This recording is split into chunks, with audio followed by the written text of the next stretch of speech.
the mountains of central British Columbia to you listening around the world, this, my friends, is Spaced Out Radio. I am your host, Dave Scott, sitting in the captain's chair of SOR headquarters. With open arms, I welcome you to tonight's show, including Kingdom of Nye Radio and Revolution Radio.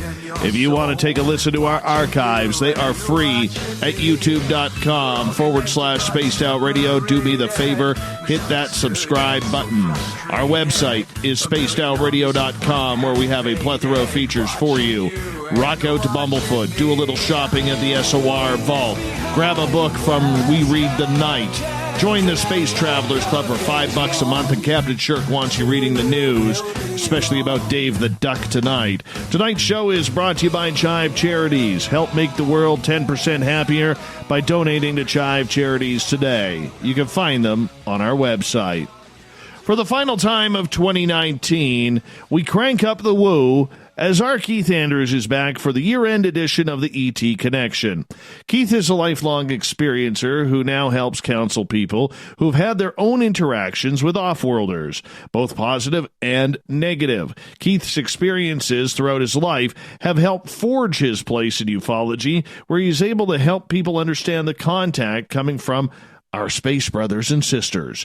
Then at the bottom of hour number 3, I will bring you the SOR Newswire, brought to you by Paranoia Magazine. Mr. R. Keith Andrews, cannot believe this is our final show of 2019, final show of this decade with you, my friend. How are you? I'm actually surprisingly doing not half bad. 2 weeks ago, that was not a problem. However, it's just amazing that this year has gone by so fast. I know, right? Why does it seem that they're all speeding up faster and faster? It's like there's a shortcut in the space-time continuum. Maybe we've all had flex capacitors installed in us that we're running everything at 88 miles an hour, my friend. I'm not entirely certain. What I do know is that rumor has it the older you get, the faster time seems to fly.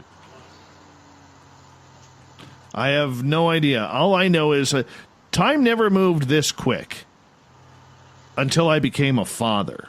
That's when I really, really noticed it, you know? And I'll tell you, man, it is getting ridiculous. I mean, where is this year gone? We started off with, last year at this time, just after Christmas last year, you had that horrific stroke. You were out of commission for a couple of months, and then you were able to come back, which we were so grateful for. So grateful. How you been doing with that this year? Because I get asked a lot of questions about that. Ultimately, it boils down to this. I'm now back to typing with both hands, which is good. But had a stroke at the end of December last year. Ended up, health has been a mess. Ended up in April, just about dropping into a diabetic shock. In July, I lost my mother, and then 2 weeks ago, I ended up with a case of double pneumonia. Well, that's always fun. The plus side there was my son finally complains I don't laugh enough. Well, he did something that got me laughing so badly, I ended up coughing up blood. Which, granted, on the one side, it was good. On the blood, I could have done without. Yeah, I could see that. I can totally see that. Well, you know what? It's been a year for trials and tribulations for all of us this year, as it's been a lot of shifting this year. Not as bad as 2016, 2017 were. Those years were literal hell on everything. But this year, it just seems there's a lot of shaking of the old, bringing in with the new. And is that just the way it works, Keith, from an intuitive perspective? From an intuitive perspective, it does run on cycles. There's absolutely no question there. I mean, this year has been particularly bad. On the intuitive side, as far as discarding old methods, I've done a lot in the way of throwing out physical stuff I no longer want. The second-rate stuff I no longer have use for, and there's been a staggering amount of introspection, which I'm finding taking place globally. What have you learned about yourself this year with all these trials and tribulations? Well, the one thing that I've learned is that with my energy levels where they are, and I've had confirmation from professionals in various fields that it seems I can actually affect the energy levels on a much grander scale than I was thinking of originally. Literally, I had a fire chief tell me that if it weren't for me, this one building in particular would have burned, because what I had done and what I told people I'd done, he corroborated. Before he talked to me, he had corroborated it with his own evidence. And his whole take on it was real simple. He looks at me and he says, I've got evidence that corroborates what you're telling me. He says, but I will not put that in a report. Right, which I can't really blame him.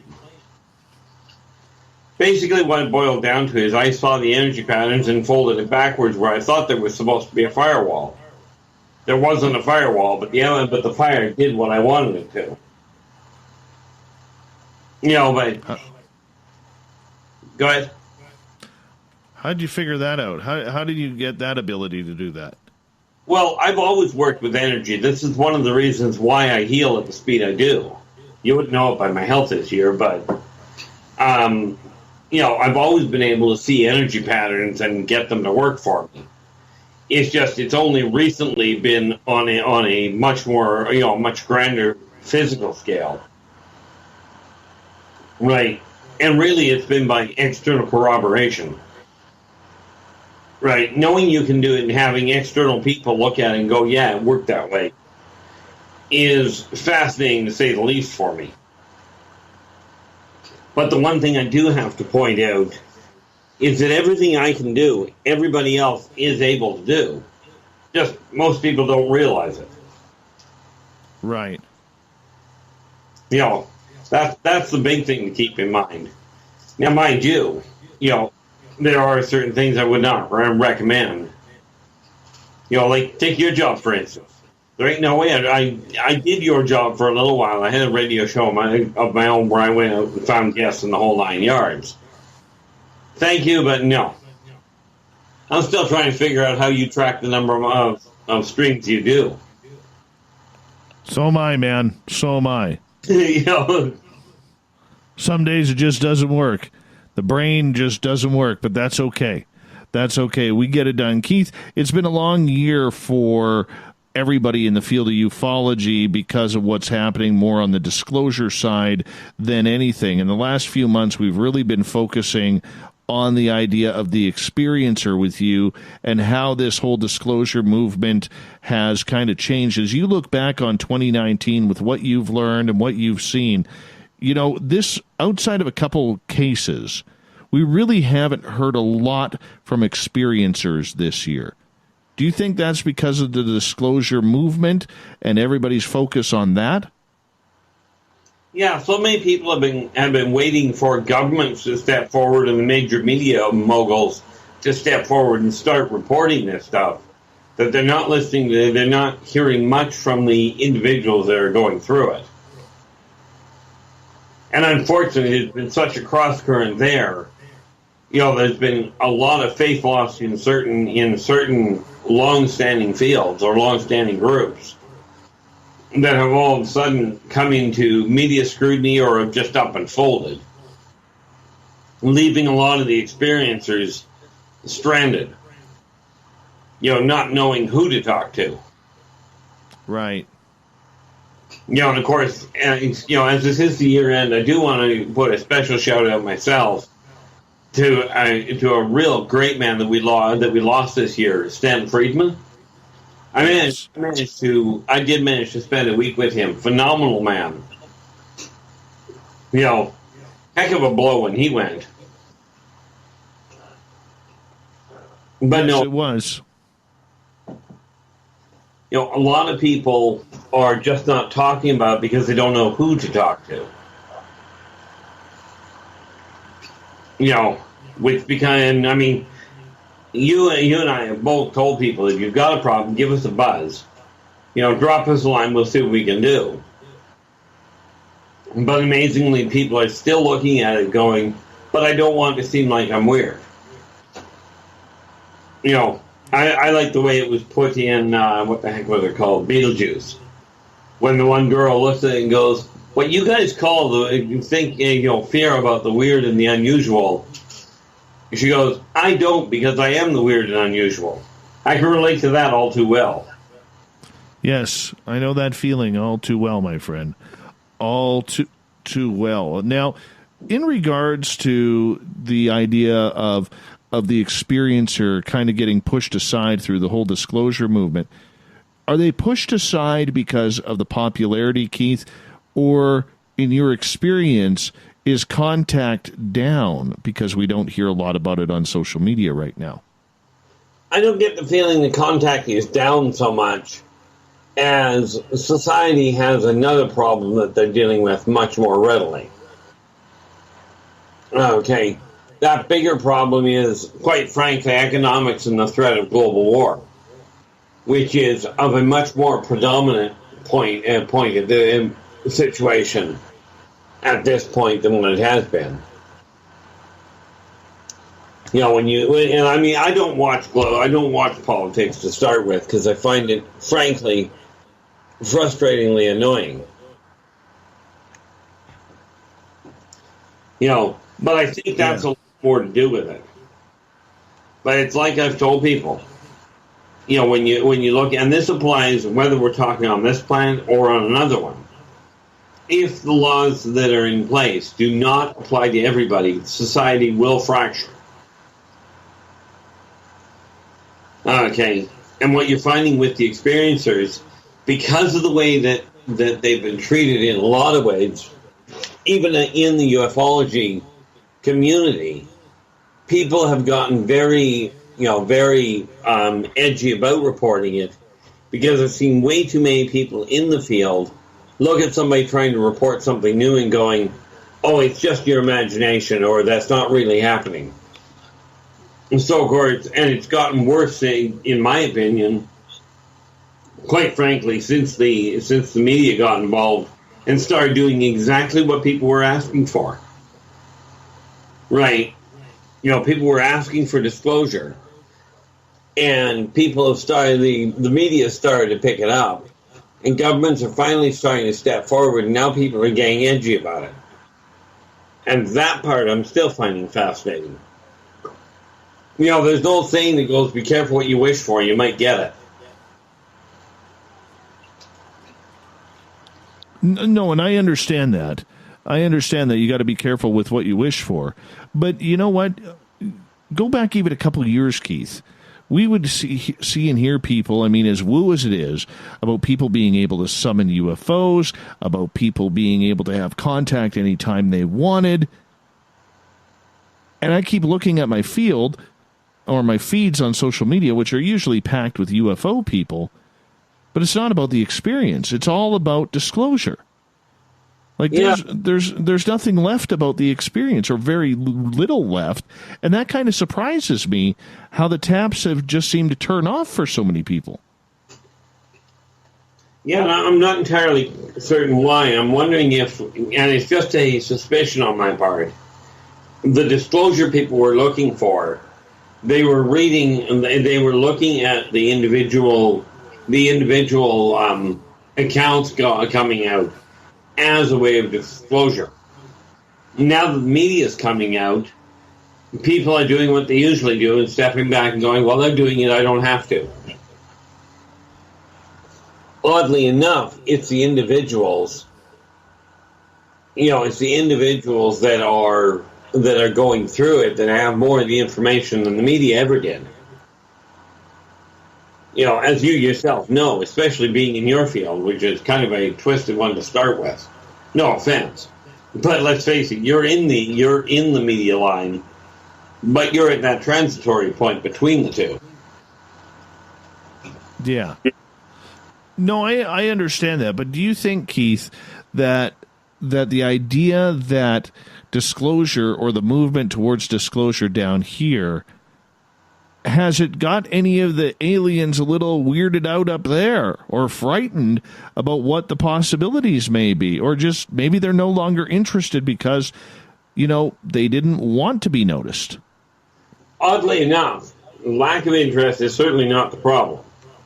This is that break point that, from a xenosocioeconomic standpoint, is the turning point they're waiting for. Because now that disclosure is, quite frankly, happening, now you'll find in the coming year or year and a half here is a real push to get off planet. Right. You're going to find a jump in the so-called space race, which is kind of funny. It's kind of like having a marathon race at the end of the marathon. But what is happening from the off-worlder standpoint, if they're looking at the disclosure that's happening, some of them are sitting there going, well, they finally admitted it. And others are looking at it going, well, yeah, like, why wouldn't they have done it before? But there's this kind of argument going back and forth. But are any of them afraid of it? No, they are still concerned that mankind has not gotten past the idea of trying to kill each other before getting off the planet. Because the one concern there is picking a fight with your terrestrial neighbor is one thing. It results in a border skirmish that creates very little complication. Picking a war with your interstellar neighbor can wipe out a planet overnight. And this is kind of a bad thing. It's kind of like the burning of the Library of Alexandria. Not a good thing on an information base. All right, let's go to a question from Dale in the SOR Space Travelers on Facebook. He is asking, Keith, do alien races have things like organized sport and leagues? Well, I think they're more advanced, Dale, so they won't play soccer. That's for advanced people. Hockey, football, baseball, and such. Maybe predator games or what have you. What do they got going on? Well, I know, especially when I was a kid, I know that they do have an interesting game that amounts to zero-G wall ball. I mean, anybody that knows wall ball, you bounce it off of one of 5 walls. With zero-G, you get to use all 6. Right, meaning the floor and the roof at the same time. They have a lot more, when we talk about combat games, in terrestrial MMA, for instance, I have never heard of a death, and certainly not an unintentional one. In theirs, they get into MMA fighting or into the black ring fighting, you end up with deaths quite regularly. Quite frankly, that's the target of it. But they do have such neat little things like, if you take any one of the terrestrial sports, you can bet they've got the same kind of an idea out there using higher tech toys. You want to try a fun one, try shooting the edge of a wormhole without getting yourself killed, or of a black hole, rather. Come on, they're not playing dodgeball? Aliens seem like they'd be the kind of people or group that would play dodgeball. Oh, yeah, well, that's what I was referring to about, zero-G wall ball. Got you. Right. I mean, with wall ball, as you know, you're trying to get points and what have you. You may remember it. There was a show came out decades ago. I think it was in the late 70s, early 80s, called Rollerball, which was basically combat roller derby. And again, they're just a lot more volatile than humans are. True. I got a question coming from the Revolution Radio chat room from Gyro. Are we going French here? Gyro? Is that what we're doing? Gyro? I need proper pronunciation on this one. Anyways, Gyro is asking, Keith, what do you mean by, if you could clarify, society will fracture? Oh, that's the easy part. And it's actually a really good question. If laws do not apply to everybody, you'll end up with a subculture, or the black market, if you will. Okay, you'll end up with your street society, where there are, you've got your street society, you've got your prison society. If the laws do not apply to everybody, then a smaller society will grow inside that. And the same problem happens. If you look at main society, and the laws aren't equal, you end up with the people that are breaking the laws intentionally, and they develop their own set of street rules. But if those street rules are not followed by everybody, then you end up with it fracturing again into another smaller society. I think that's the best way I can put it. Don't know if that made it any more clear than mine anyway. Keith, I want to ask you about this.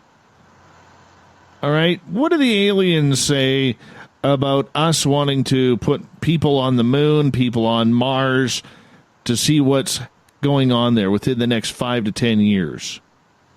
They're wondering why people are still thinking we haven't gotten there. See, mankind's already on the moon and on Mars. It's just mankind hasn't told each other. They're also already on EO, and they just recently set up on Titan. And see, the off-worlders already know that mankind has left Earth. You know, they're still inside the solar system, but they have left Earth already.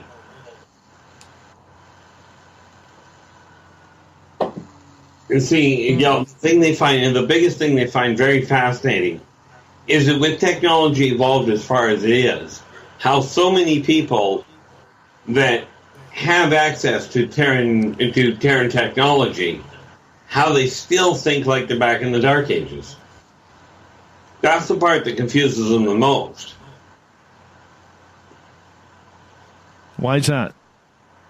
Well, the reality is, mankind has evolved to the point where they put a lot of weight behind technology and what technology can do, but at the same time they denounce the information that it reveals. You know, they go, yeah, technology is a great thing and it can do all these wonderful things, but the information that same technology reveals, mankind still, on the whole, has a tendency of denying. And I shouldn't say on the whole, because it's actually under the 50% mark now. But there's a staggering number of humans that still argue that what technology is doing now is the facts that are being revealed, they're claiming are all fantasy, they're all made up. Right? Gotcha. Like, for instance, the trip to the moon. There's a staggering number of people that still claim that was all CGI. Right? Which, when you think about it, would be a cute thought if CGI even existed at that point. Keith, you hold on. I want you to hold that thought because we're going to come back with the ET Connection. Our Keith Andrews. Your questions all night long with the ET Connection. Stay tuned. More Our Keith Andrews right after this on Spaced Out Radio.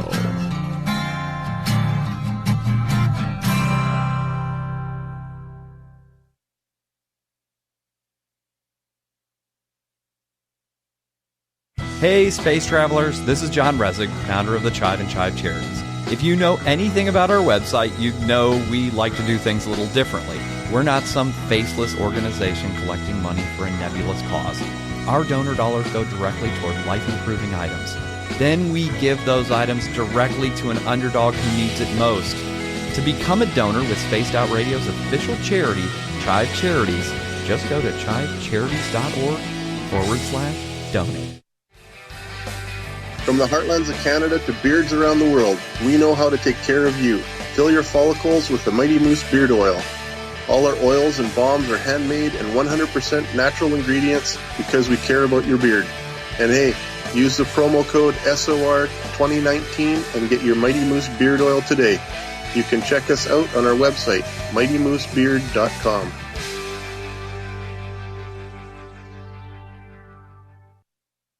Hello, this is your guitar man, Ron Bumblefoot Thal, and I have to tell you, I love the response I get for Little Brother is Watching from Spaced Out Radio fans. It's amazing how music can inspire and make people think deeper about what's going on in the supernatural world.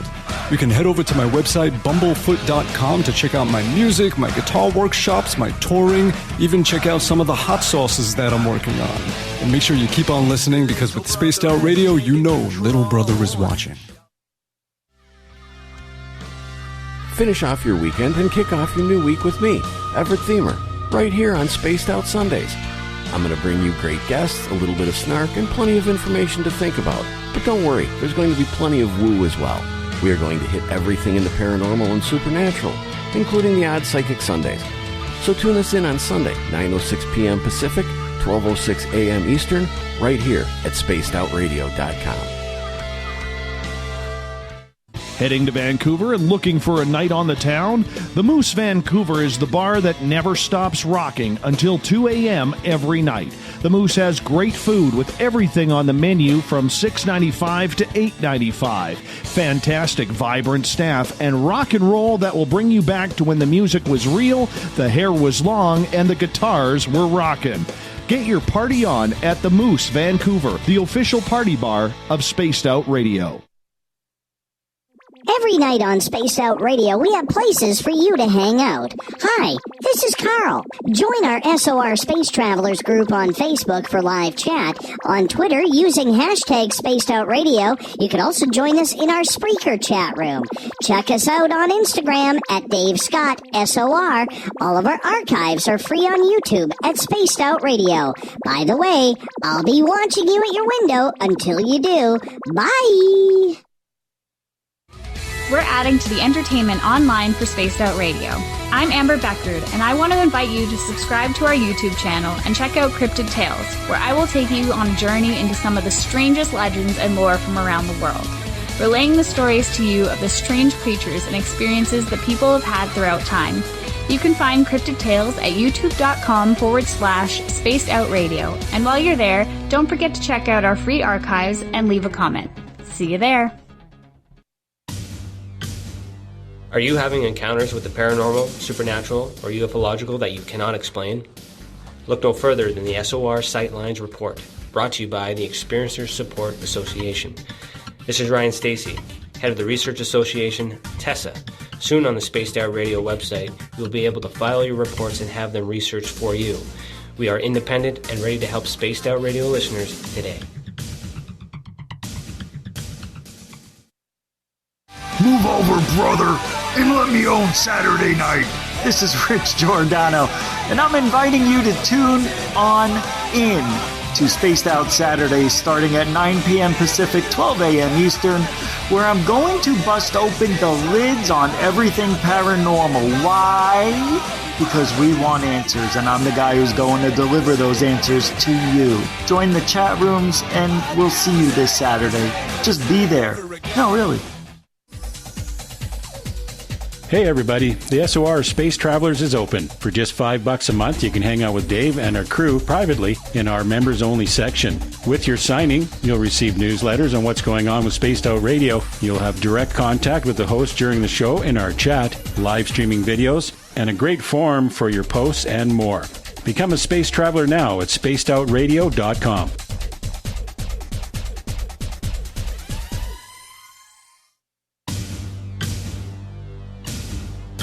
You wanted new SOR gear, and now you can have it. The SOR Vault is fully stocked with t-shirts, hats, hoodies, mugs, and everything in between, with great logos for you to choose from.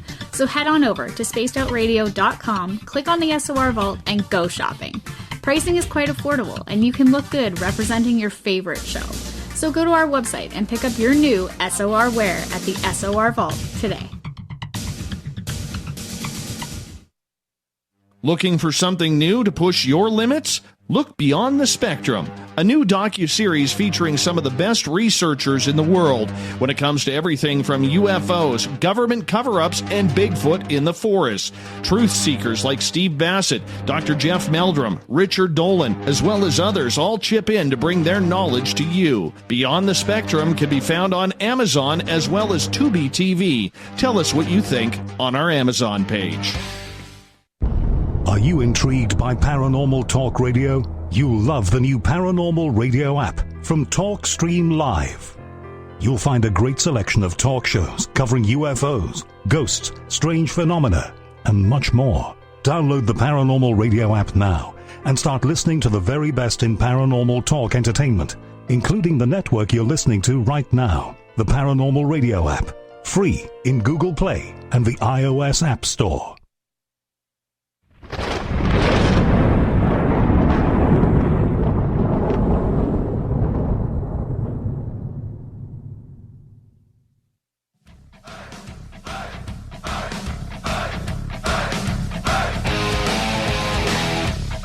Welcome back to the second half hour of Spaced Out Radio. Tonight, I am your host, Dave Scott, sitting in the captain's chair of SOR headquarters. Great to have all of you with us.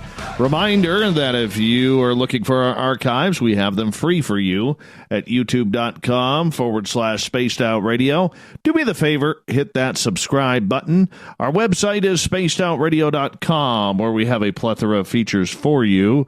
You can rock out to Bumblefoot, do a little shopping at the SOR Vault, pick up a great book that we read the night, join the Space Travelers Club, because there's some great chat going on in there right now.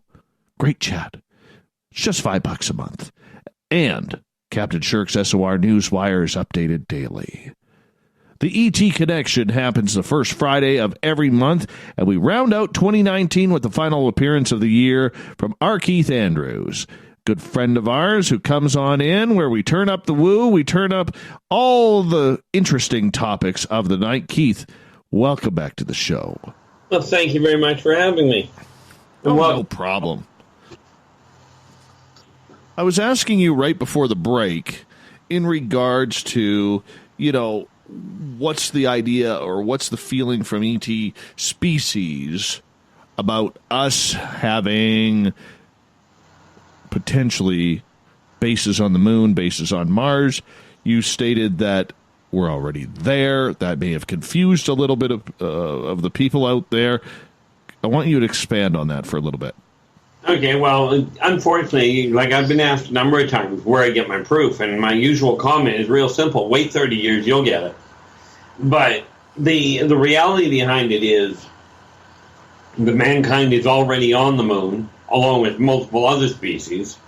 They're already on Mars. So when they made the big to-do about the Mars lander getting there, that was only about 30 years behind when they got it there. Maybe 40.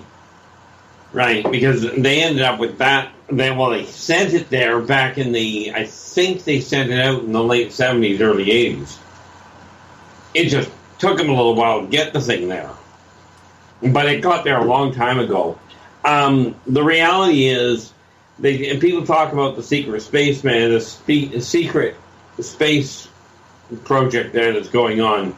What people aren't aware of is that mankind is in the process of trying to literally pulling an asteroid into orbit around the moon, into a geosynchronous orbit around the moon, to build a starbase on, as in a construction place to build actual interstellar ships.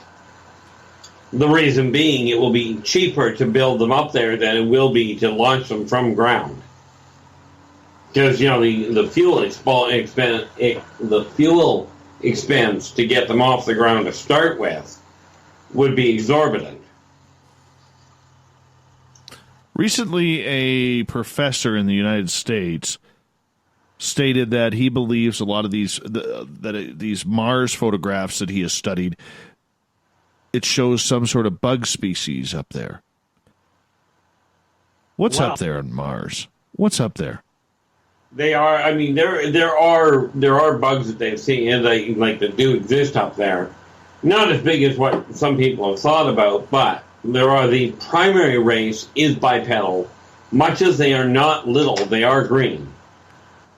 Okay, but they've got reverse knees, so they walk a little funny.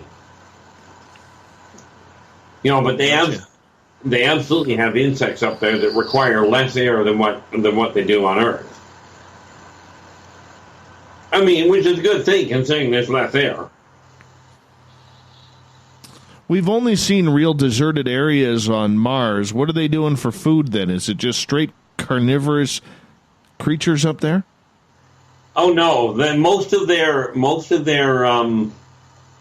vegetation and what have you, they literally learned how a long time ago to grow it underground. With the internal what humans would call photosynthesis. There's another method of doing it on Mars, because what they do is they do cycle the sunlight down underground, but it's done through reflective tubing, which still gives you what the plants need, because underground is a whole lot more vibrant than above ground. something to do with burning the surface of the planet out. So they still have vegetation. The difficult part with a lot of the vegetation on Mars is, you know how in like anywhere on Earth, you can go along and the plants usually leave you alone. You know, aside from thistle brushes and what have you. A lot of the plants on Mars are just downright nasty. What's nasty there, Keith?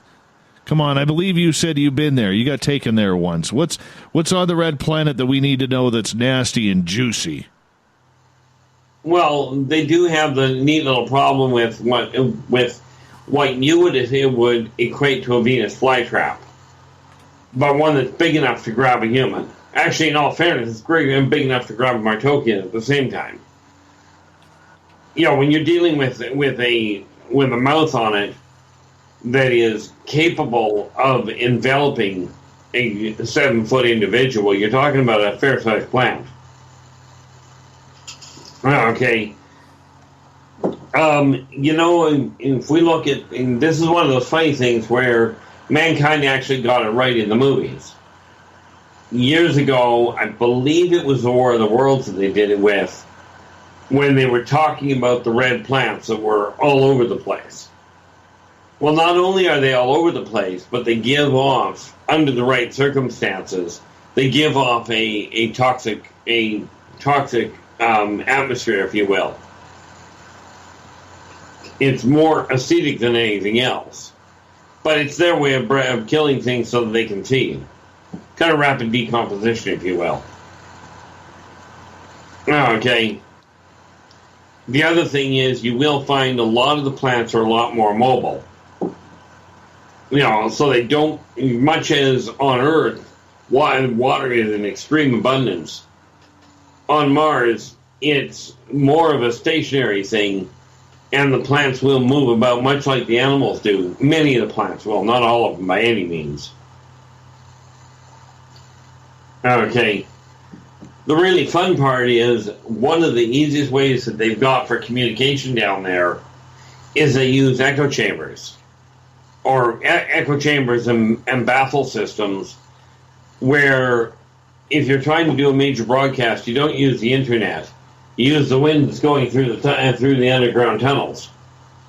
And by setting up the baffle system, you can do exactly the same thing you do with a normal language and communicate phenomenal amounts of information over fantastic distances. But they fire it right through the planet because of the configuration.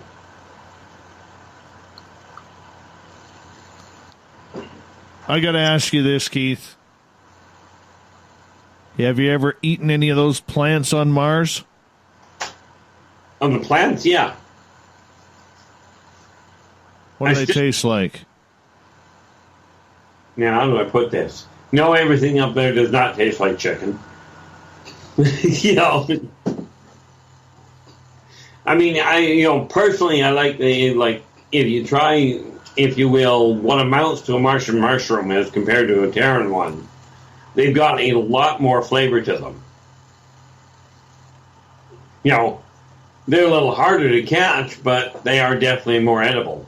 Well, not more edible, but they do have they've got a much more, I think the best way of putting it is a much more meaty texture to it. What do you mean meaty texture on a plant? I don't get that. If you look at Terran mushrooms, they have a fiber base to them very similar to what wood looks like. Right? Okay.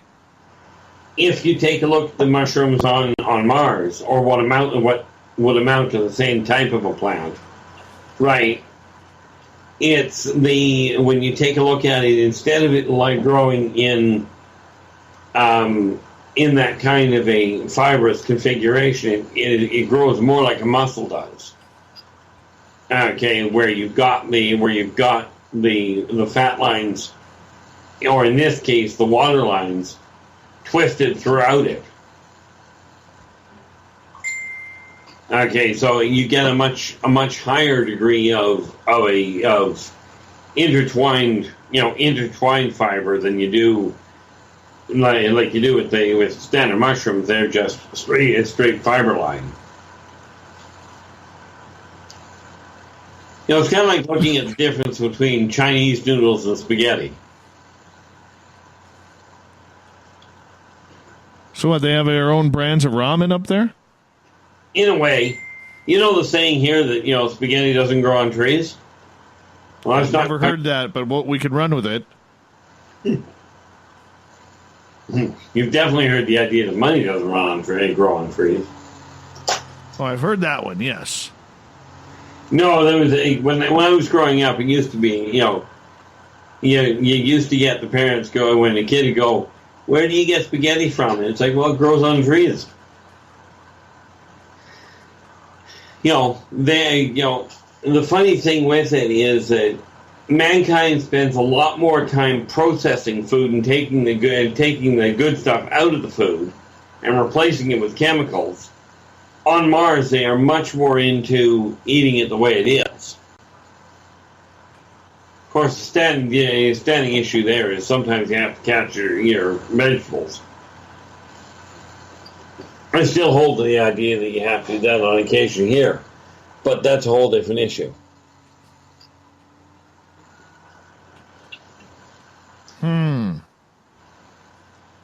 We've got about 9.5 minutes before we got to go to break at the top of the hour. Our Keith Andrews is our guest tonight on Spaced Out Radio. Keith, with these plants that are up there, are they all man-eating plants, alien-eating plants? Are they bloodsuckers? Do they know what blood is? Do they taste good with some vinaigrette on them when you cook them up? What's going on? Well, number one, no.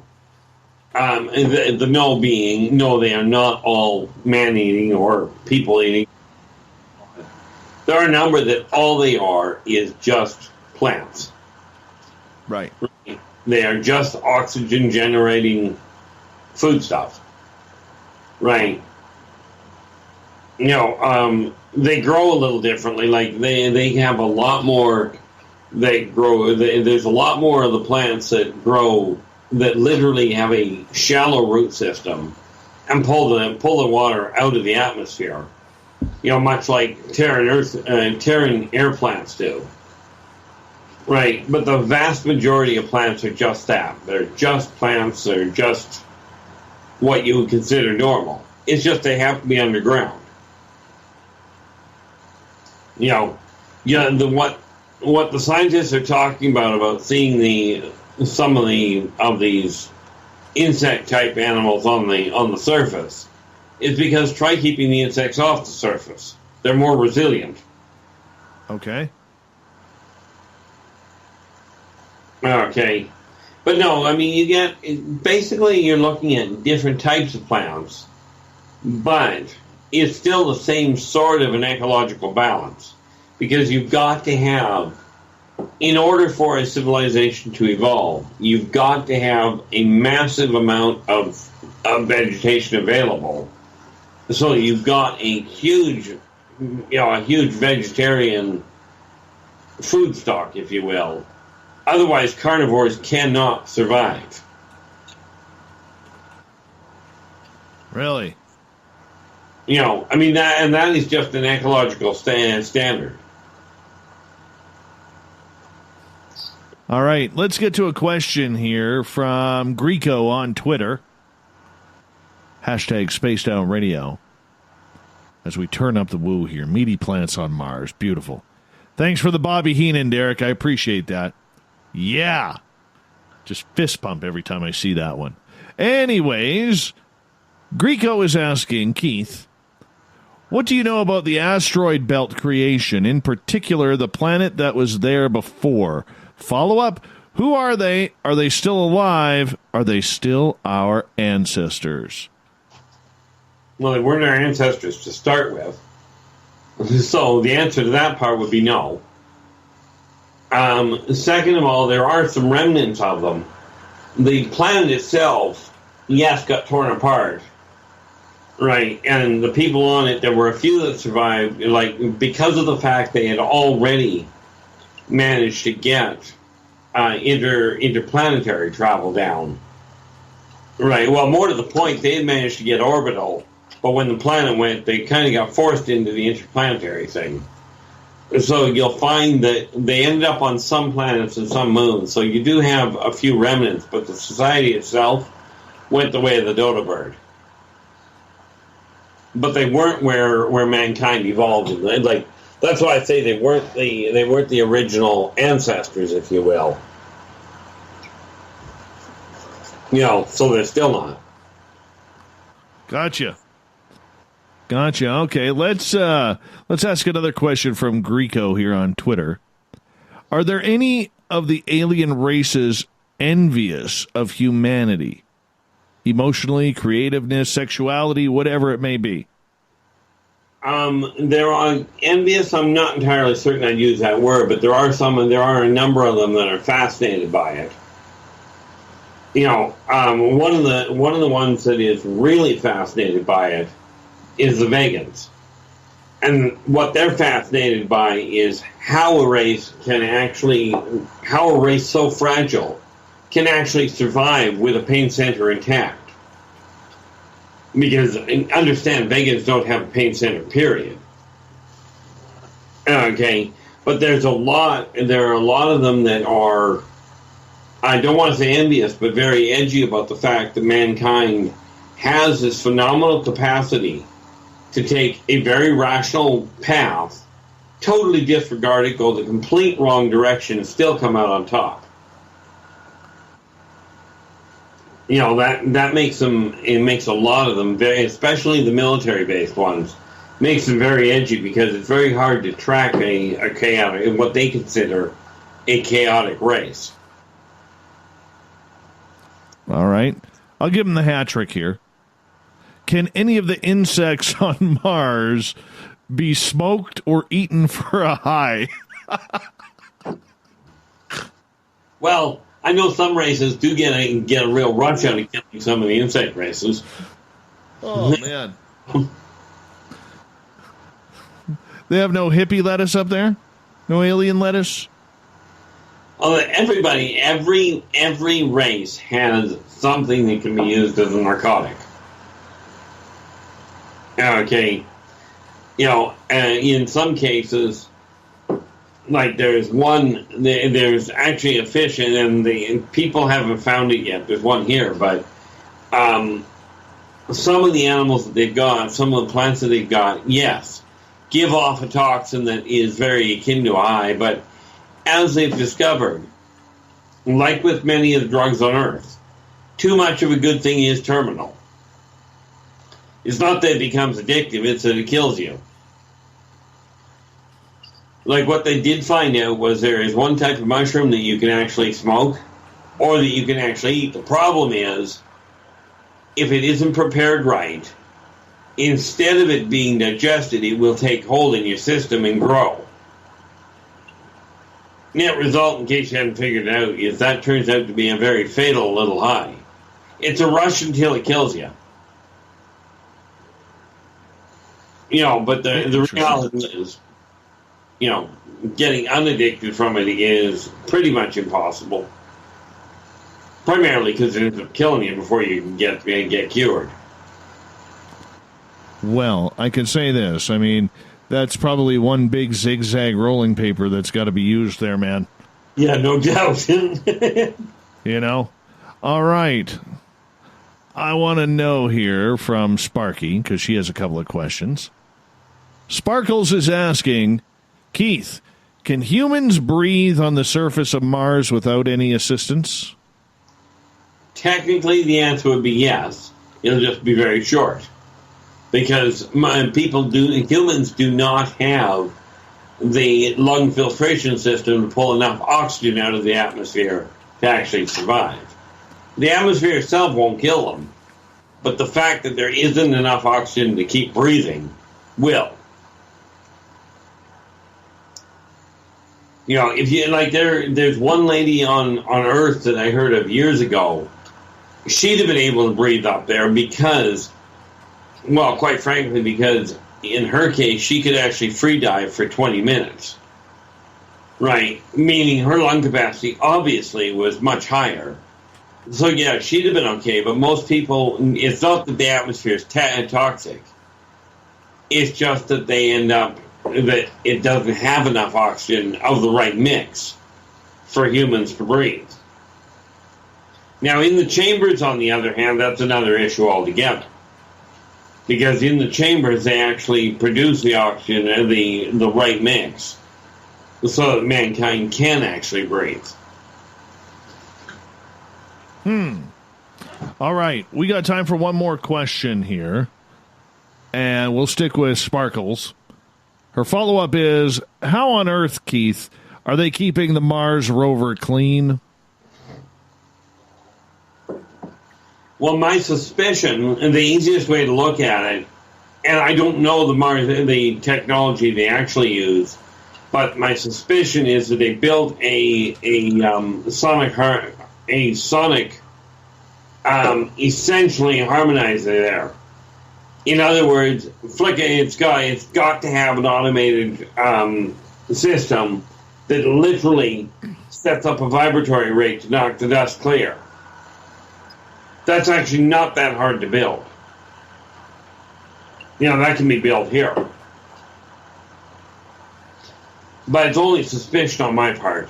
Amazingly enough, I can't imagine why, but because I don't have the technology training on Earth, it's not like I actually get to go in and see the things they're building. All right, let's move on. One final question here before we go to break, and we're going to go to Little Marky Spender, who is asking, as far as you know, are there any aliens listening to Spaced Out Radio on Mars? Oh, I have no doubt about that at all with the number of them around there.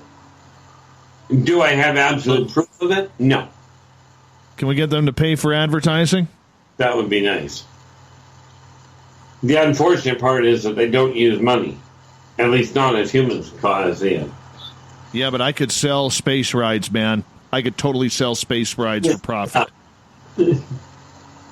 Yeah, but you can do that. You can sell ice cubes to Eskimos.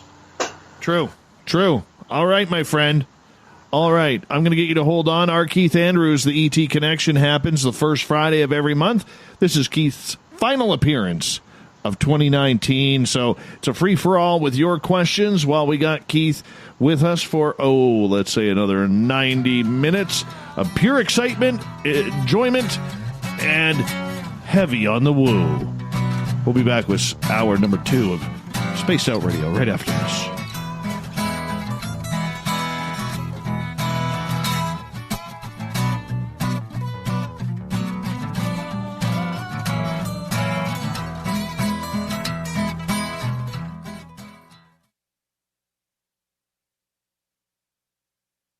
At spacedoutradio.com, we have a little bit of everything for you to stay up late.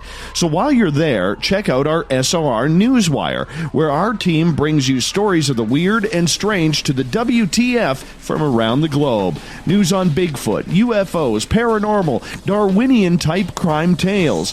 It's the stories that the mainstream media usually won't touch.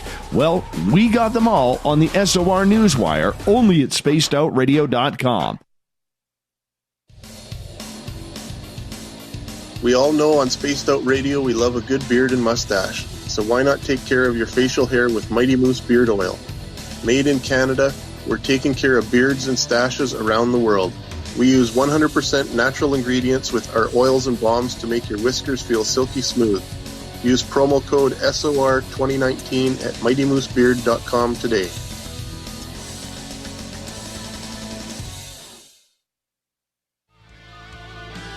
A little bit of science, a little bit of skepticism.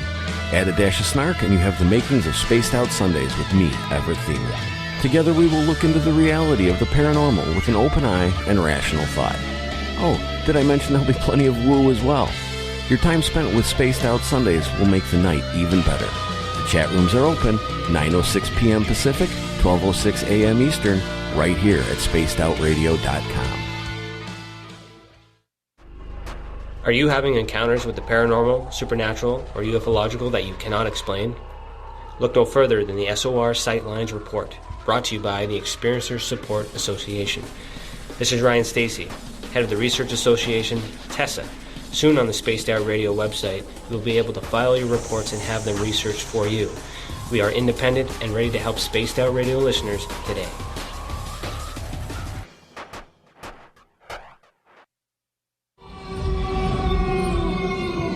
Hey, this is Canadian Paranormal Investigator Mike Moore. The third Wednesday of every month, I'll be teaming up with Dave Scott to bring you Ghosts of the Great White North. Each month, we will bring on guests from across Canada to discuss their ghostly encounters. Canada is a paranormal hotbed with stories you've never heard, so we're going to bring them to you. So get comfy on your Chesterfield, grab a donut, and join us, eh?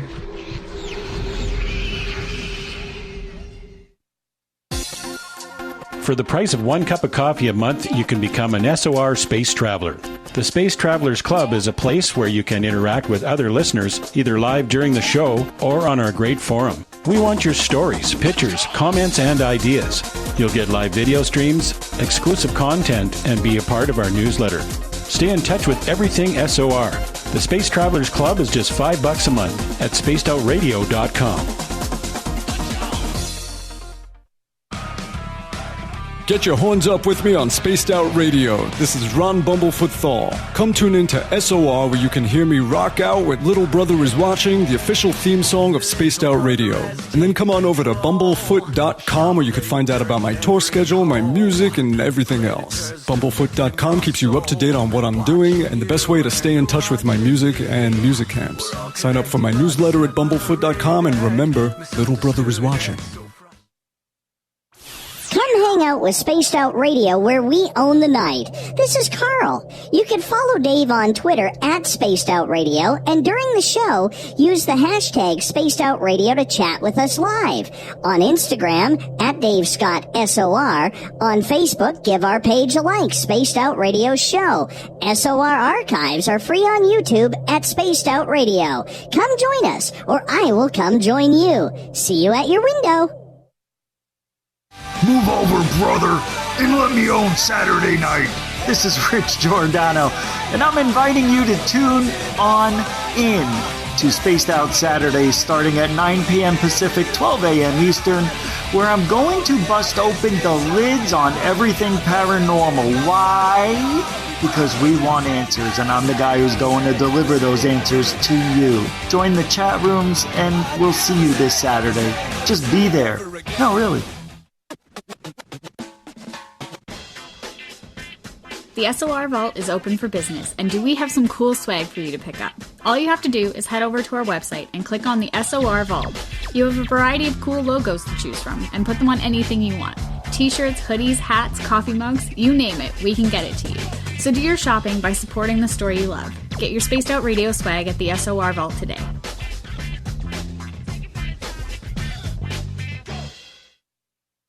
Hi there, this is Geraldine Orozco from San Francisco's Bay Area Meditation. I invite you to join me the first Tuesday of every month with Dave Scott for Spaced Out Radio's The Spiritual You. In this fast-paced world we live in, it's time for you to take some time for you. We'll cover every possible subject from powerful meditation to healing techniques to your own intuition and spirituality. So come join us for The Spiritual You. The Call of the Wild is in Vancouver. The Moose Vancouver is one of the hottest bars and restaurants in the city. Open until 2 a.m. nightly, the Moose will rock you like a hurricane all night long. Great food with everything on the menu at $6.95 near the corner of Nelson and Granville. Get your horns up and come rock with us. The Moose Vancouver, the official rocking bar of Spaced Out Radio.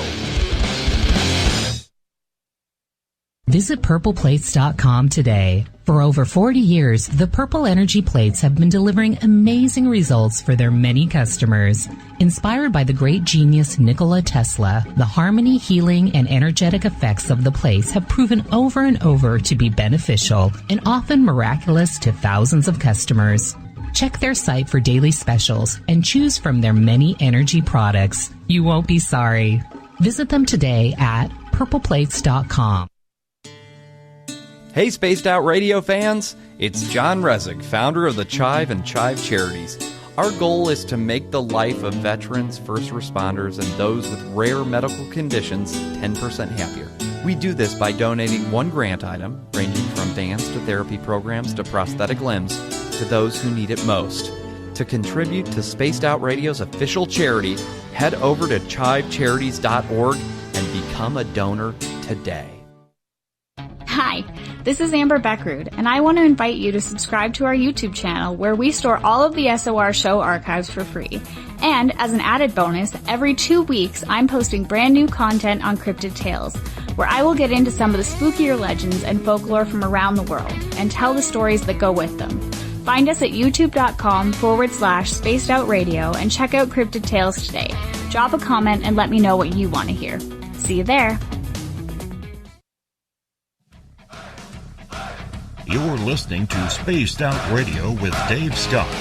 Follow Dave on Twitter at Spaced Out Radio and on Facebook, Spaced Out Radio Show.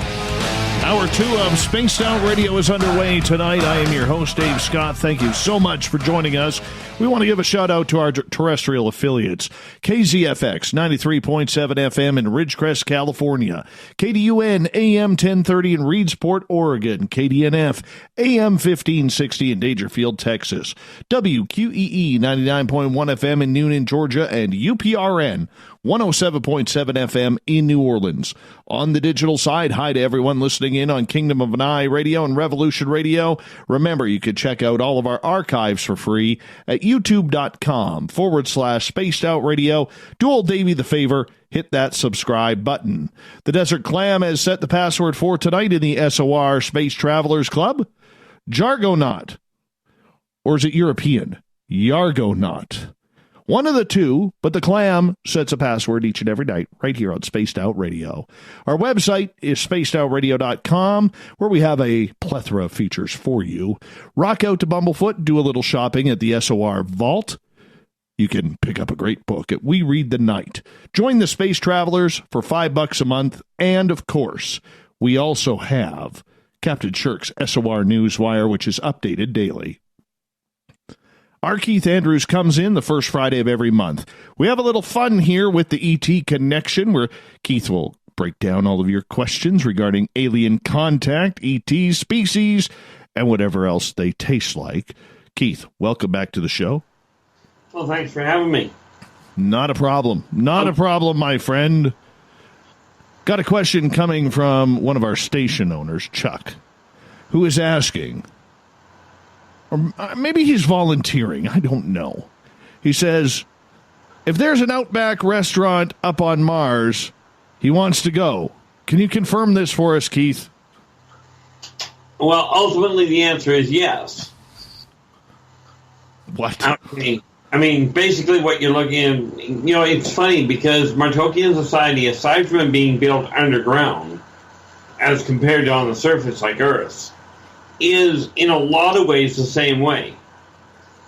I mean, it threw me for a loop when I found the one, and when I ran into the one trial that I ran into years ago, I guess it'd be almost 20 years ago now, that I ran into the first one. Because turns out that some Martokians like Terran ice cream, which leads me which led me to look into the idea as to whether they've got the same kind of an idea there. And ultimately, yes.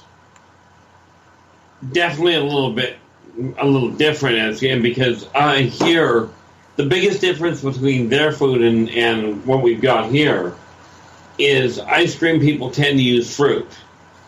There, they tend to use flour, or more to the point, flowers. Right, because you produce a whole pile more flowers than you do on a tree than you do fruit. True. All right. Let's move on here. I got to scroll way down here for any further questions. All right. Cherie is asking, do you think Earth will move away from being a money-based system, a.k.a. slave planet, when the aliens arrive?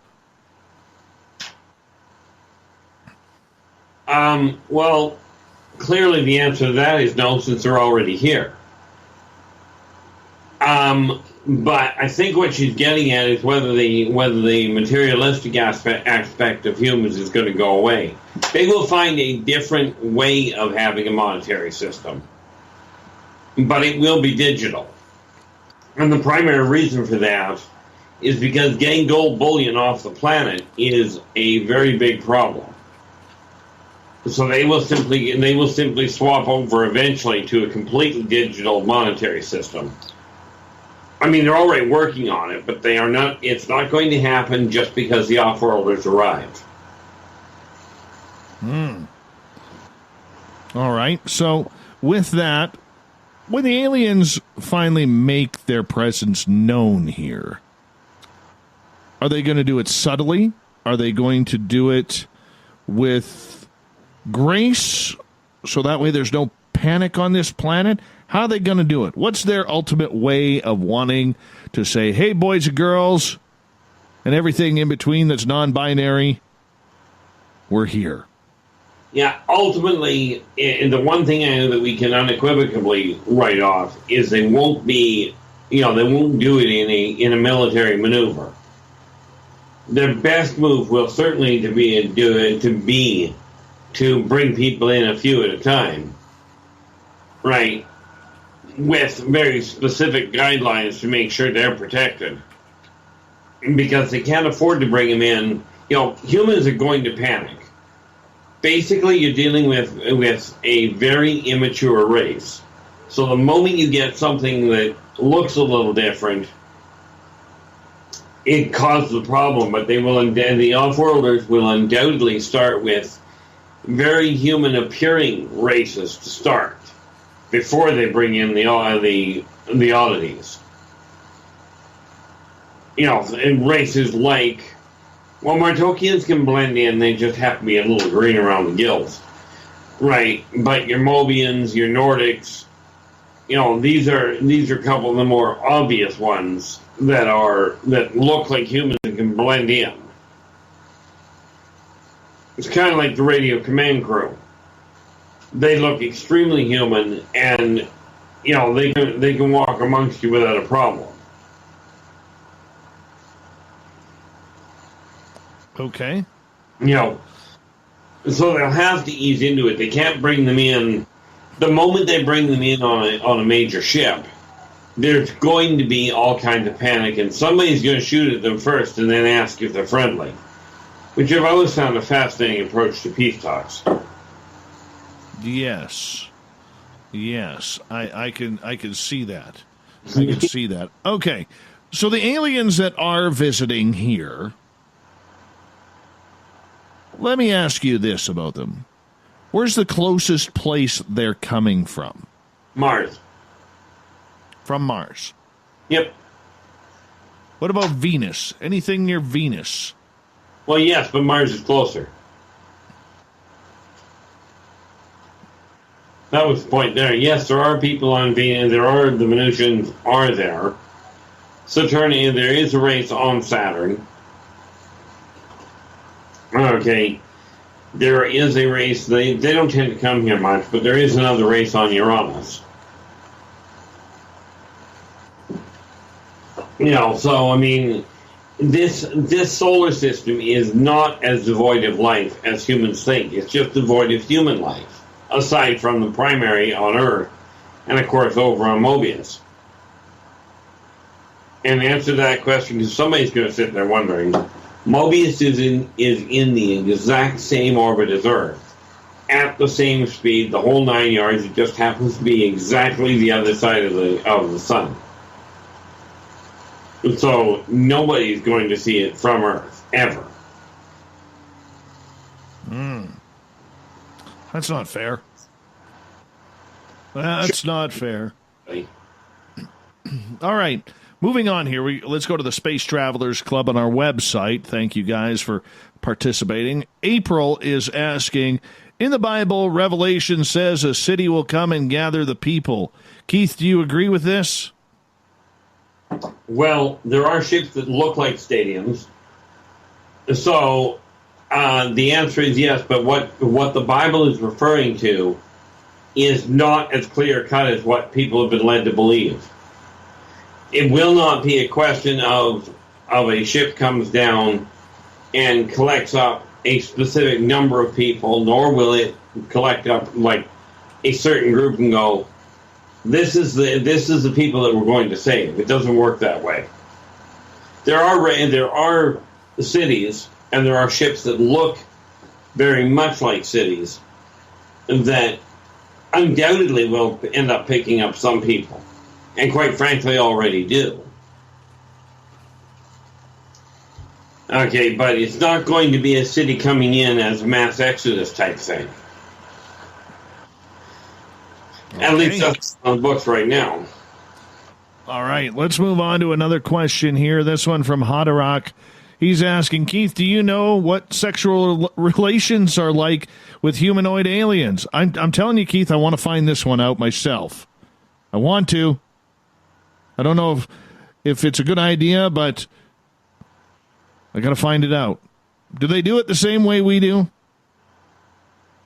Oh, with the humanoid-based one, and the ones that look very much human?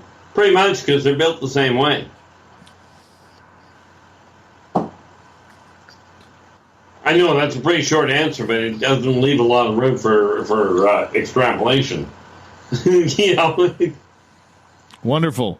We could make billions with Alien Pornhub, my friend. Alien Pornhub. We could make... The dollars are endless. The dollar signs are endless. If that's the case, then the Nature Channel would be a whole lot more profitable than what it is. Oh, this is way beyond the Nature Channel, my friend. Way beyond. All right, follow-up from Hadarok. He is asking, are there beings living on Uranus, whatever you want to call it? Yeah, it depends. I've always pronounced it Uranus, but that's just me. Well, me and multiple other people, but that's okay. The answer is yes. They're just not human or humanoid for that matter. I mean, they're humanoid in as much as bipedal, but there is not a snowball's prayer that they would be able to be mistaken for a human. Moving on with Sparkles here in our Facebook Space Travelers Club. She is asking, what type of illnesses can humans contract on Mars? Example, do people up there get the flu or colds? Well, the answer would be yes, or their version of it anyway.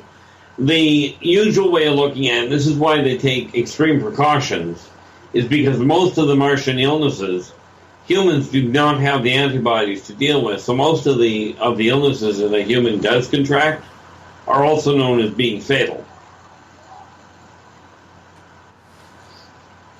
You know, mankind does not have inoculations for Mars.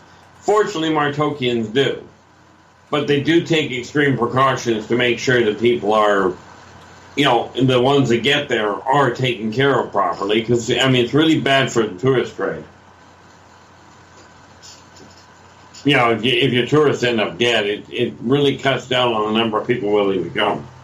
This is true. This is true. You need that to be, you know, you need the tourists to be safe. You got to take advantage of them tourism dollars. Just can't have them dropping dead like flies up on Mars. All right, follow-up from Sparkles. What are the medical facilities on Mars compromised of, then? Try that again. Okay, the medical facilities on Mars, if we already have people up there, what are they comprised of? Most of it is done via, like, I think the easiest way to put it is holographic interface. They have they've got technology that literally they can operate inside the body without actually breaking the skin. Okay, so I mean, you're looking at technology that, I'm saying, while they work on a submolecular level in a lot of cases. So when you're talking about healing capacity or, you know, accelerated, like regeneration chambers are just plain normal. You know, when you have things like humans have this problem with tooth decay and what have you, because of the way that their food processing is dealt with, they don't have the same problem. You lose teeth if somebody hits you, but that's pretty much the only way. But humans are, especially compared to the Martokians themselves, humans are very easy to repair.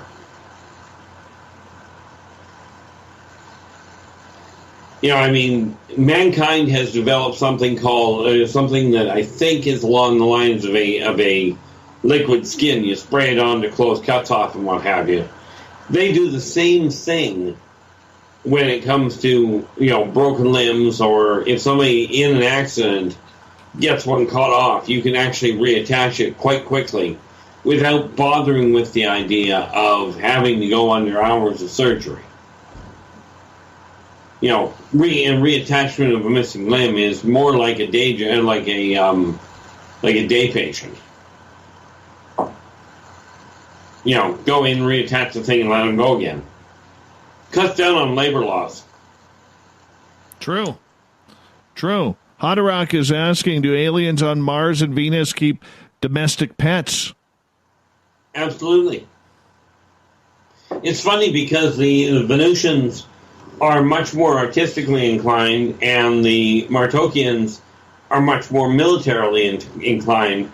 So they've got a trade setup going on where the Martokians are actually there. They're actually set up to protect the Venusians. But Mars doesn't have a lot of real friendly pets, although Venusian pets, if you've got the right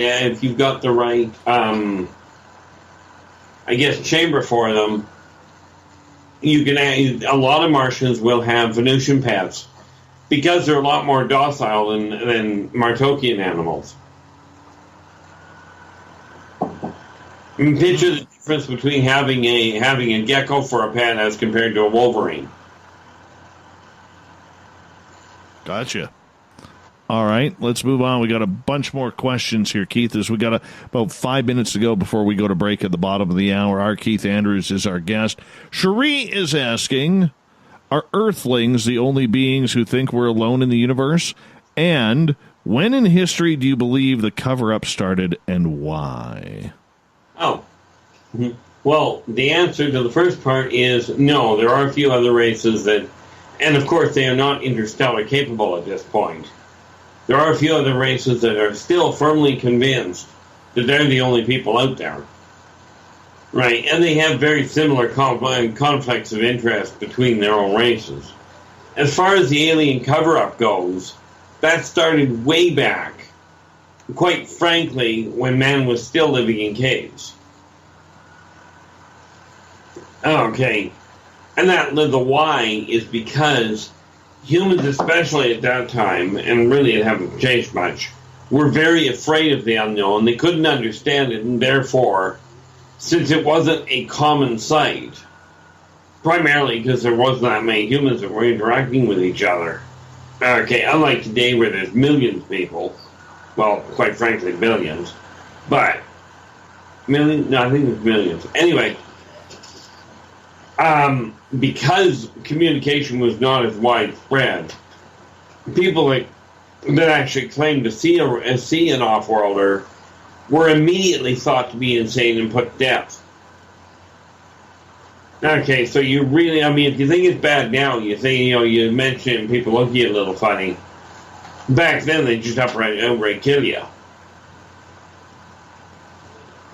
If they were in a good mood, they just chase you out of the community, which pretty much meant you were dead.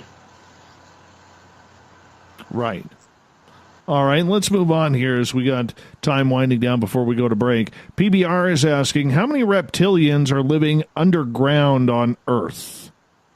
I have no way of giving you an answer to that one. What? We stumped you? Well, the reality is I don't know how many humans are living in any one state either. I haven't taken the census myself, and it's sort of one of those things I look at going, way more than the community I grew up in. By the way, I also can't tell you how many Chinese people drink tea. Of course, a lot of that is because I don't know how many Chinese people there are. There's about 1.6 billion. Well, we can say they don't all drink tea. But no, I have no way of giving you an idea. All right, let's move on here. Let's head on over to the Space Travelers Club. And let's get to Will's question, who is asking, are reptilians really real? Do they run this world? Well, the answer is definitively yes and definitively no. Meaning they're very definitively real. There are, I can think of right off the top of my head, half a dozen reptilian-based races, and none of them run the world. I mean, frankly, they don't need to come to this planet. The whole idea of reptilians running the world comes from the series and the movie back in the late 70s, early 80s called V. You know, that's where that came from.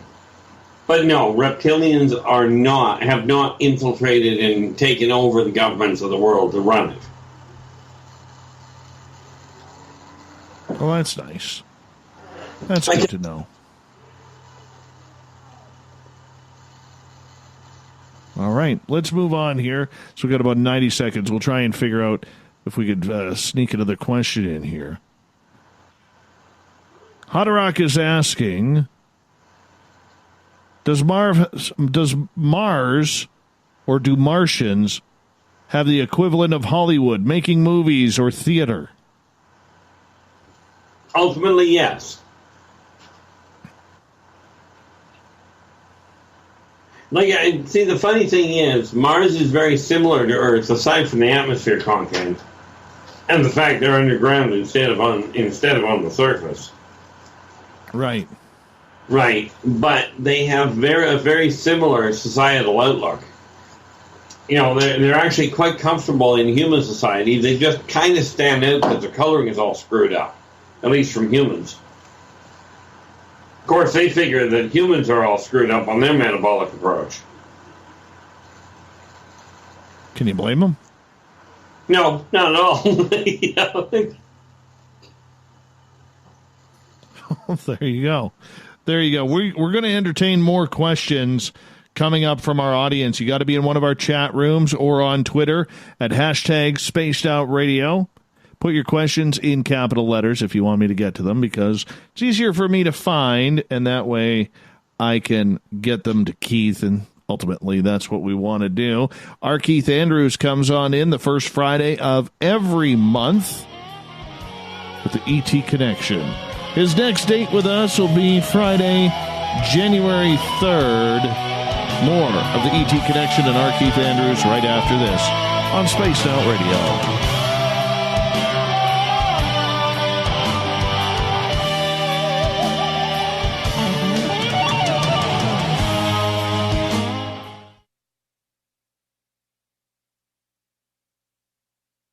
Hello, this is your guitar man, Ron Bumblefoot Thal, and I have to tell you, I love the response I get for Little Brother is Watching from Spaced Out Radio fans. It's amazing how music can inspire and make people think deeper about what's going on in the supernatural world. You can head over to my website, bumblefoot.com, to check out my music, my guitar workshops, my touring, even check out some of the hot sauces that I'm working on. And make sure you keep on listening, because with Spaced Out Radio, you know Little Brother is watching. Looking for a place to advertise at a very reasonable cost? Look no further than Spaced Out Radio. SpacedOutRadio.com has an advertising tab that you can click to check out our daily, weekly, and monthly packages to play on the radio, or our website including social media. From commercial spots to banners, we have it all. Check out our competitive pricing today. Move over, brother, and let me own Saturday night.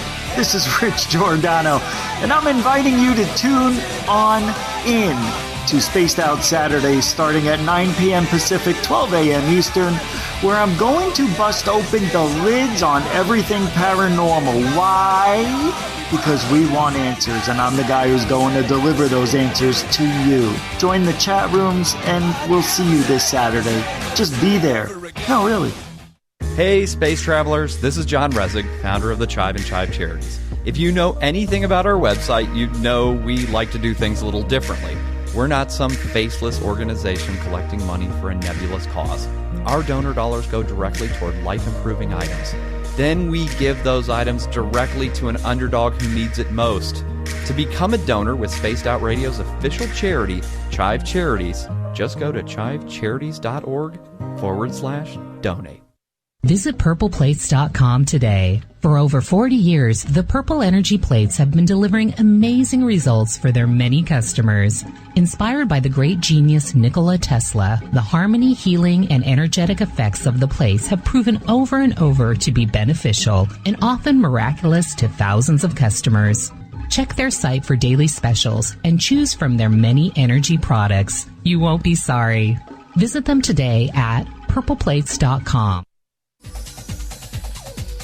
Hey everybody, the SOR Space Travelers is open. For just $5 a month, you can hang out with Dave and our crew privately in our members-only section. With your signing, you'll receive newsletters on what's going on with Spaced Out Radio. You'll have direct contact with the host during the show in our chat, live streaming videos, and a great forum for your posts and more. Become a space traveler now at spacedoutradio.com.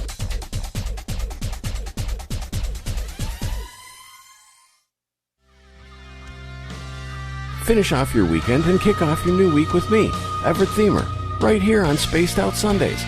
I'm going to bring you great guests, a little bit of snark, and plenty of information to think about. But don't worry, there's going to be plenty of woo as well.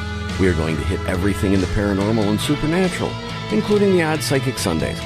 So tune us in on Sunday, 9:06 p.m. Pacific, 12:06 a.m. Eastern, right here at spacedoutradio.com. Heading to Vancouver and looking for a night on the town? The Moose Vancouver is the bar that never stops rocking until 2 a.m. every night. The Moose has great food with everything on the menu from $6.95 to $8.95. Fantastic, vibrant staff and rock and roll that will bring you back to when the music was real, the hair was long, and the guitars were rocking. Get your party on at the Moose Vancouver, the official party bar of Spaced Out Radio. From the heartlands of Canada to beards around the world, we know how to take care of you. Fill your follicles with the Mighty Moose Beard Oil. All our oils and balms are handmade and 100% natural ingredients because we care about your beard. And hey, use the promo code SOR2019 and get your Mighty Moose Beard Oil today. You can check us out on our website, mightymoosebeard.com.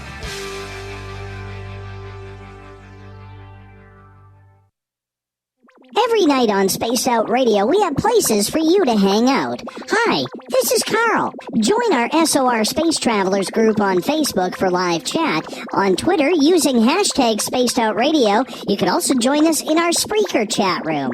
Check us out on Instagram at Dave Scott SOR. All of our archives are free on YouTube at Spaced Out Radio. By the way, I'll be watching you at your window until you do. Bye! You wanted new SOR gear, and now you can have it. The SOR Vault is fully stocked with t-shirts, hats, hoodies, mugs, and everything in between with great logos for you to choose from. So head on over to spacedoutradio.com, click on the SOR Vault, and go shopping. Pricing is quite affordable, and you can look good representing your favorite show. So go to our website and pick up your new SOR wear at the SOR Vault today.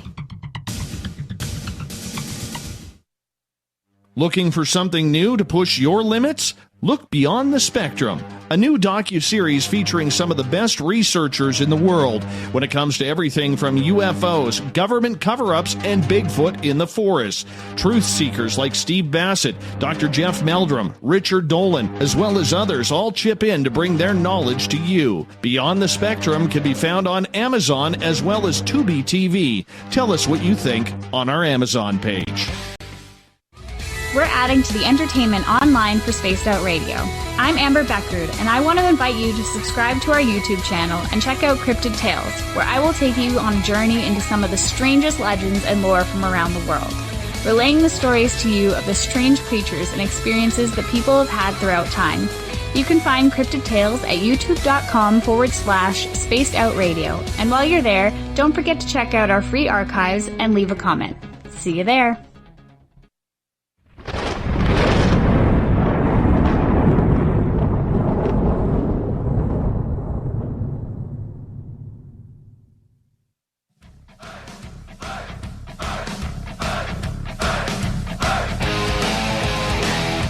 Welcome back as we pass the halfway point of Spaced Out Radio tonight. I am your host, Dave Scott, sitting in the captain's chair of SOR headquarters, where it's balmy, near freezing, almost T-shirt weather again. But the snow is on the ground, and I think this time it's here to stay. Reminder, if you are cozying up for a long winter, you can check out all of our free archives at youtube.com/Spaced Out Radio. Do me the favor, hit that subscribe button. Our website is spacedoutradio.com, where we have a plethora of features for you. Rock out to Bumblefoot, do some shopping at the SOR Vault, especially for Christmas time. You can also pick up a great book at We Read the Night. Join the Space Travelers Club for $5 a month like Shane O'Mac. And, of course, read up on Captain Shirk's SOR Newswire. It's updated daily. Our Keith Andrews and his ET Connection continues here on Spaced Out Radio tonight. Keith, welcome back. Well, thanks for having me, and welcome back to everybody else who's joined us and the ones that are still here with us. All right, there are a multitude of questions still from the audience here, so I'm going to ask them. Let's get right into it, shall we? Absolutely. All right, Joey is asking in the Space Travelers Club, is there an alien mafia? Well, ultimately, yes. Okay, depending on the race, the difference being, like in some races, what you would call the mafia, they call the government. And again, by the way, just a quick little side note, you said the snow was there to stay. I'm thinking that's a good idea because we haven't got it yet, and I'd like to keep it that way personally. Oh, it's coming. It's coming. I'm thinking if it's there to stay, you keep it. No. April is asking, do people get inoculations for alien illnesses? Depending on where. As far as general population goes, no. As far as governmental individuals that are working with them, they do their best. Do they give them? Are they effective? Not as effective as you might think, and certainly not as effective as they'd like. But the answer is, go ahead. Yeah, when you're dealing with the humans that are dealing with the off-worlders, they absolutely get what inoculations they can to try and counteract complications. Well, let's flip the question then. Do alien species like the Martokians get inoculations for human illnesses? Well, the good news from that end is no. Well, I don't know if that's good news or not. Martokians' immune system is much more developed than what humans are. And so they don't tend to worry about the primitive human viruses. Or actually, I believe the proper plural would be viri. I might be wrong on that. All right. Haderach is wondering if there is an alien black market out there. Absolutely. They sell aliens on a number of different places. Oh, wait a minute. He's referring to the other type of black market. My apologies. They have that. Well. All right, let's move on here. Let's go to Shar's question. What group of aliens is killing our animals on this planet, like mutilations? Well, the primary ones are undoubtedly, there's two primary sets. But the biggest one would probably be the Teklek. Primarily because of the fact that they have a much higher interest in it. Okay, but there are a number of scientists from a number of different races that will do it. But you're dealing, because you got to remember, they're doing it because of xenozoological experimentation, or more to the point, research. Simply trying to understand the way that Terran animals live.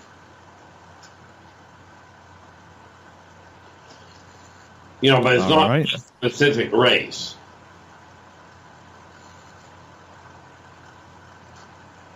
All right, let's move on here.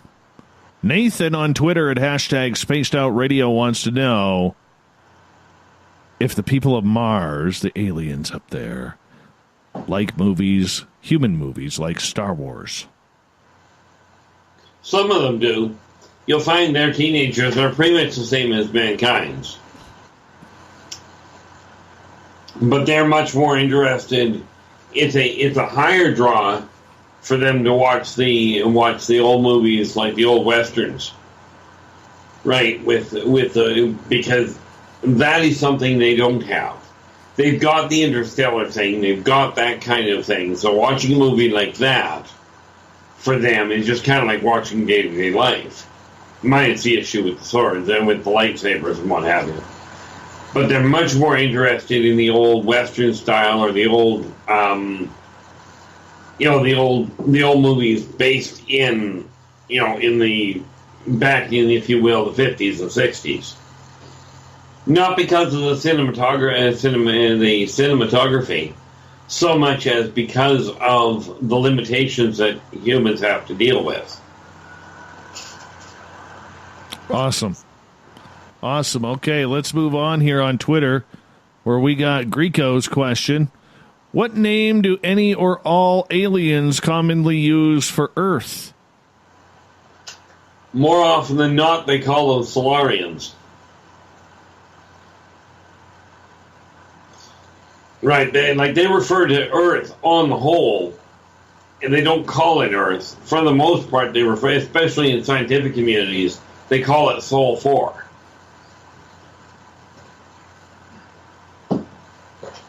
But that's why, and mind you, they refer to humans, Martokians, any of the people living in the Sol system, they refer to as Solarians on the whole.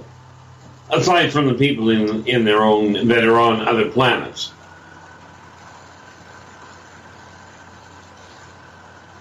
All right, let's move on here. Getting back to the whole black market of selling other alien species, who is doing this? Who isn't would be a shorter list. Like, what are they selling? They're selling these AI-type grays to the highest bidder, or what? Oh no! If you want an AI-type gray, you buy it. It's not a black market thing. You go to the local, if you will, Radio Shack, and buy one. When you're looking at black market aliens, you're talking about slavery or dining out. And yes, there are those that will sell their own people.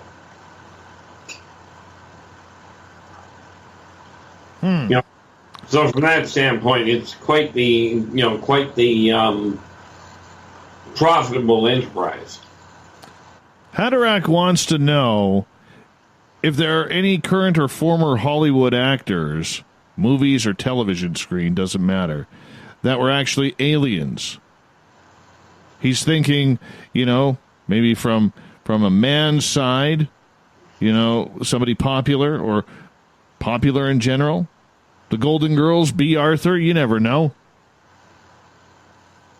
Well, I can't say for certain, but, the reality is that's one of those questions that I wouldn't even deem to answer, because from that standpoint, let's just assume for half a moment that somebody managed to get that far in.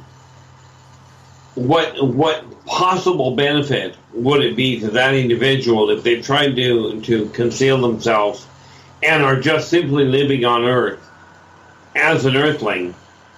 What possible benefit would it be to bring them out in the open? If they're not causing a threat. And yes, I realize I just bypassed that question altogether. Yeah, I'm trying to figure why you never do that. You rarely ever do that. Because I'm a little offended right now. Okay. The reason for bypassing that one is very simple. Number one, you never invade somebody's privacy unless it is something that is absolutely critical. Okay, that is a threat to somebody. But karmic law dictates very simply, do unto others as you desire them to do unto you. It is not my place to open that door it's not a threat. You know, if there is somebody that has gotten into a position in Hollywood, it is not my place to create a problem if they are simply behaving like everybody else. You know, if they're blending in and not creating a complication, then, you know, it's karmically, it's an absolutely wrong move to come out and open that door.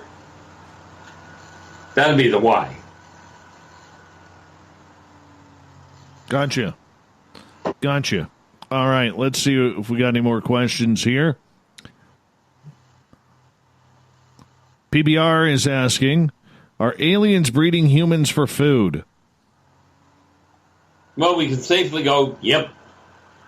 With some races, not on Earth, but they absolutely have done it off-world. And the reason for it is because, well, frankly, I can think of a couple of races that actually like the taste.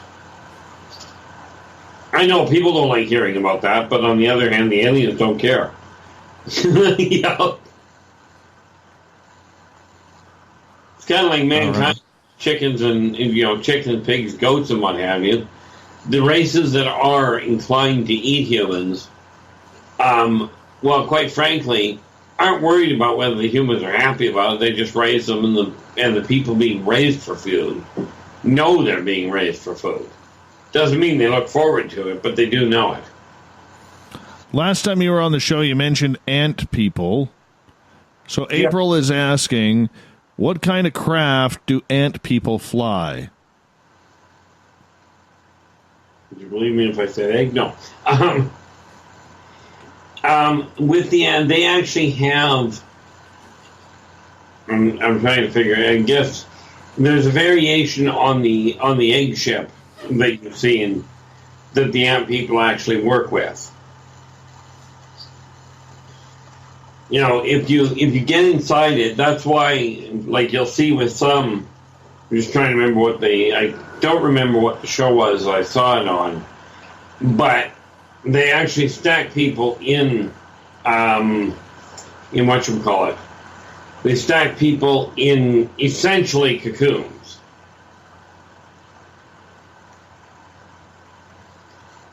You know, but that's ultimately, it kind of looks like an odd egg shape, if you will. Or if you will, a pregnant sausage roll. Might be a better way to put it. But but the biggest ones, if you look at the they've got the ship that you're most likely to see. It kind of looks, if you will, literally like a almost a winged insect. But the landing gear folds up over top of it when it comes in the atmosphere and when it goes into the water. They are literally walkers.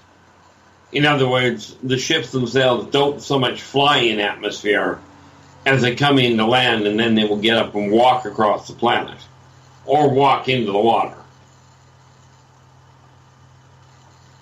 You know, you may have seen them as far, like there are some that if you catch them above the cloud line, you'll see an interesting array of yellow, green, and blue lights that literally are strobing, but they strobe from above the cloud line. You won't see it below the cloud line because you can't see the light line, the wavelength properly. All right. Let's continue on here. Kevin is asking, if I find myself on Mars in the underground in one of their cities, would they accept me at all into their world and society? Well, assuming you're following their laws, the answer would be yes. In other words, stay in the common areas where general population is permitted. Don't complain about the fact that they have different, you know, they may look at you a little weird because your legs are going don't work the right way. You know, or because you don't slouch enough, if you will.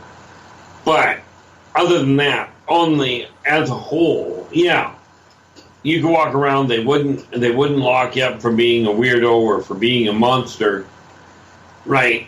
You may get the odd occasional comment because just like on Earth, there are those that are prejudiced. But on the whole, you don't have a problem. All right. Let's go to Sharona's question. Sharona in Arkansas is asking, what about ETs using our energy like a human battery to fuel the gods of other worlds, such as Ra and the god of Saturn? No. Humans are not a living battery. I mean, they do generate a staggering amount of energy. But no, they are not a battery source. And quite frankly, when you start looking at Ra or Saturn, you're not looking at somebody that uses humans for a battery. They've got their own power systems. Not the least of which happens to be the solar radiation and magnetics. Plus, of course, when you start dealing with technology at that level, they literally have friction generators to generate energy, using the atmosphere itself as a friction generator.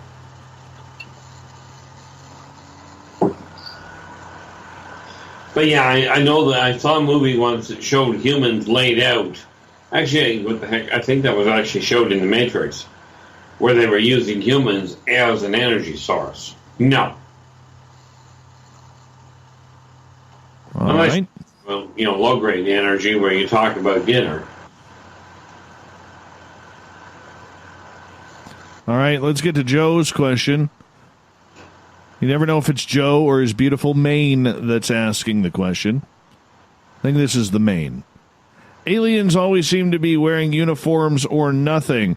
When I get home, do they wear tie-dye T-shirts? Or when they get home, do they wear tie-dye T-shirts, cargo shorts, sweatpants? Do they have no sense of fashion? They've got a sense of fashion. It's just on Terran. But yeah, much like I said, the reality is that they have normal clothing, day-to-day wear, if you will. Most of the reason that you end up with people wearing uniforms when you see them is because of the fact that is government issue or military issue, depending. But you don't get very many sightseers abducting people. It's just really bad for the sightseeing business.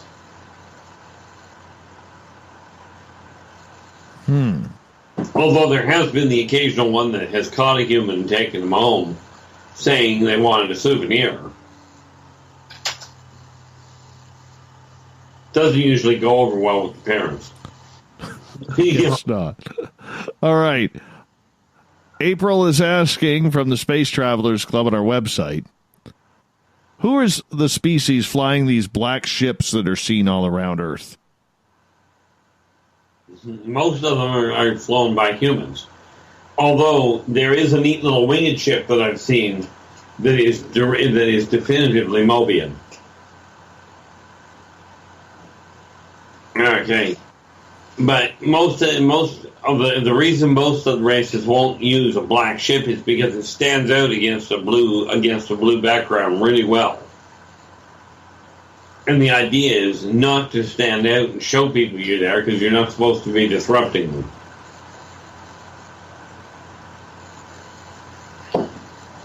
Gotcha. All right, let's move on to another question here. Haderach is asking,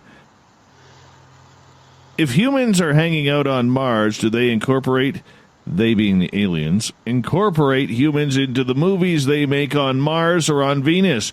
And are some of the special effects we see in Earth movies actually real aliens? Well, the answer to that, first and foremost, whether they're real aliens or not, I really can't speak to. Primarily because I'm not I'm not involved with the movie industry, but I can tell you this: there are a number of alien movies that absolutely have a dead ringer of a rendition of true aliens. Okay, as far as do aliens integrate humans into their movies? The answer is yes, much like humans integrate dogs and horses. Fortunately, they don't tend to integrate them like humans integrate birds. Humans don't fly well. Don't land where the muck either. You know. But no, there are some Hollywood movies that have done fabulous jobs on renditions. You've mentioned that the first Independence Day you said was very, very real. Yes, that one caused me a problem. Why is that?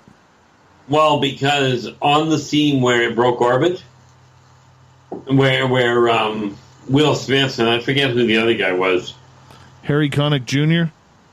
Possibly. When they broke orbit, I had a very, shall we say, complicated reaction to it. Primarily because of flashback. But yeah. That's like a little PTSD. Yes. Very much. It's funny because on that particular show, when they showed what they called Area 51, my first comment to the people I was watching the show with was, well, they got the containment field right, but they got the aliens completely wrong. You know, the ones that they've got at Area 51. A couple other movies that are absolute ringers is Predator. Okay, that is a real race. Those are the Maldocs. They show up in what appear to be stadium-style ships. And then you've got Alien, as in the acid base, which is, aside from the elongated, from the extending inner jaw, very real. You know, and of course, as we know, elves and dwarves, I think we know, what humans call elves and dwarves are both very real, but they're not off-worlders. If you watch Jupiter Ascending, you're looking at a dead ringer for a Tormenon. And I think the movie was Arrival that had the and you may know this better than I do, that had the octopus looking aliens. Those are also very much real. Like Cthulhu. Well, Cthulhu really is very real. The problem with Cthulhu is he's just got an absolute pathetic attitude. He's a little cranky, isn't he? Keith, I'm going to get you to hold on right there. Our Keith Andrews.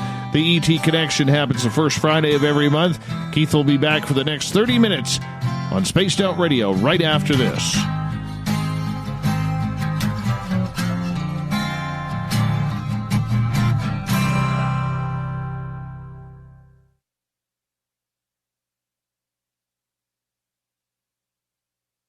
Heading to Vancouver and looking for a night on the town? The Moose Vancouver is the bar that never stops rocking until 2 a.m. every night. The Moose has great food with everything on the menu from $6.95 to $8.95. Fantastic, vibrant staff and rock and roll that will bring you back to when the music was real, the hair was long, and the guitars were rocking. Get your party on at the Moose Vancouver, the official party bar of Spaced Out Radio. Hello, this is your guitar man, Ron Bumblefoot Thal, and I have to tell you, I love the response I get for Little Brother Is Watching from Spaced Out Radio fans. It's amazing how music can inspire and make people think deeper about what's going on in the supernatural world. You can head over to my website, bumblefoot.com, to check out my music, my guitar workshops, my touring, even check out some of the hot sauces that I'm working on. And make sure you keep on listening, because with Spaced Out Radio, you know Little Brother is watching. We're adding to the entertainment online for Spaced Out Radio. I'm Amber Beckard, and I want to invite you to subscribe to our YouTube channel and check out Cryptid Tales, where I will take you on a journey into some of the strangest legends and lore from around the world, relaying the stories to you of the strange creatures and experiences that people have had throughout time. You can find Cryptid Tales at youtube.com/Spaced Out Radio. And while you're there, don't forget to check out our free archives and leave a comment. See you there. Hey, space travelers, this is John Resig, founder of the Chive and Chive Charities. If you know anything about our website, you know we like to do things a little differently. We're not some faceless organization collecting money for a nebulous cause. our donor dollars go directly toward life-improving items. Then we give those items directly to an underdog who needs it most. To become a donor with Spaced Out Radio's official charity, Chive Charities, just go to chivecharities.org/donate. A little bit of science, a little bit of skepticism. Add a dash of snark and you have the makings of Spaced Out Sundays with me, Everett Thiemer. Together we will look into the reality of the paranormal with an open eye and rational thought. Oh, did I mention there'll be plenty of woo as well? Your time spent with Spaced Out Sundays will make the night even better. The chat rooms are open, 9:06 p.m. Pacific, 12:06 a.m. Eastern, right here at spacedoutradio.com.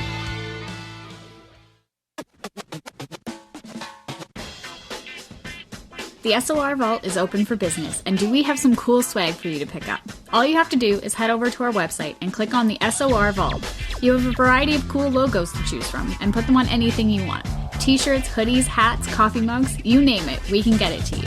So do your shopping by supporting the store you love. Get your Spaced Out Radio swag at the SOR Vault today.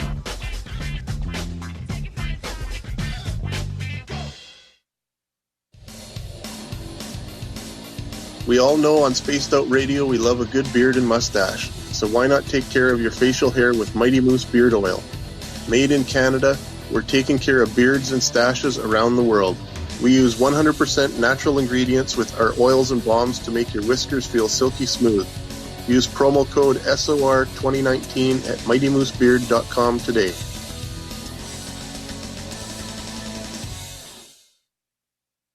Every night on Spaced Out Radio, we have places for you to hang out. Hi, this is Carl. Join our SOR Space Travelers group on Facebook for live chat. On Twitter, using hashtag Spaced Out Radio, you can also join us in our Spreaker chat room. Check us out on Instagram at Dave Scott SOR. All of our archives are free on YouTube at Spaced Out Radio. By the way, I'll be watching you at your window until you do. Bye! Move over, brother, and let me own Saturday night. This is Rich Giordano, and I'm inviting you to tune on in to Spaced Out Saturdays starting at 9 p.m. Pacific, 12 a.m. Eastern, where I'm going to bust open the lids on everything paranormal. Why? Because we want answers, and I'm the guy who's going to deliver those answers to you. Join the chat rooms, and we'll see you this Saturday. Just be there. No, really.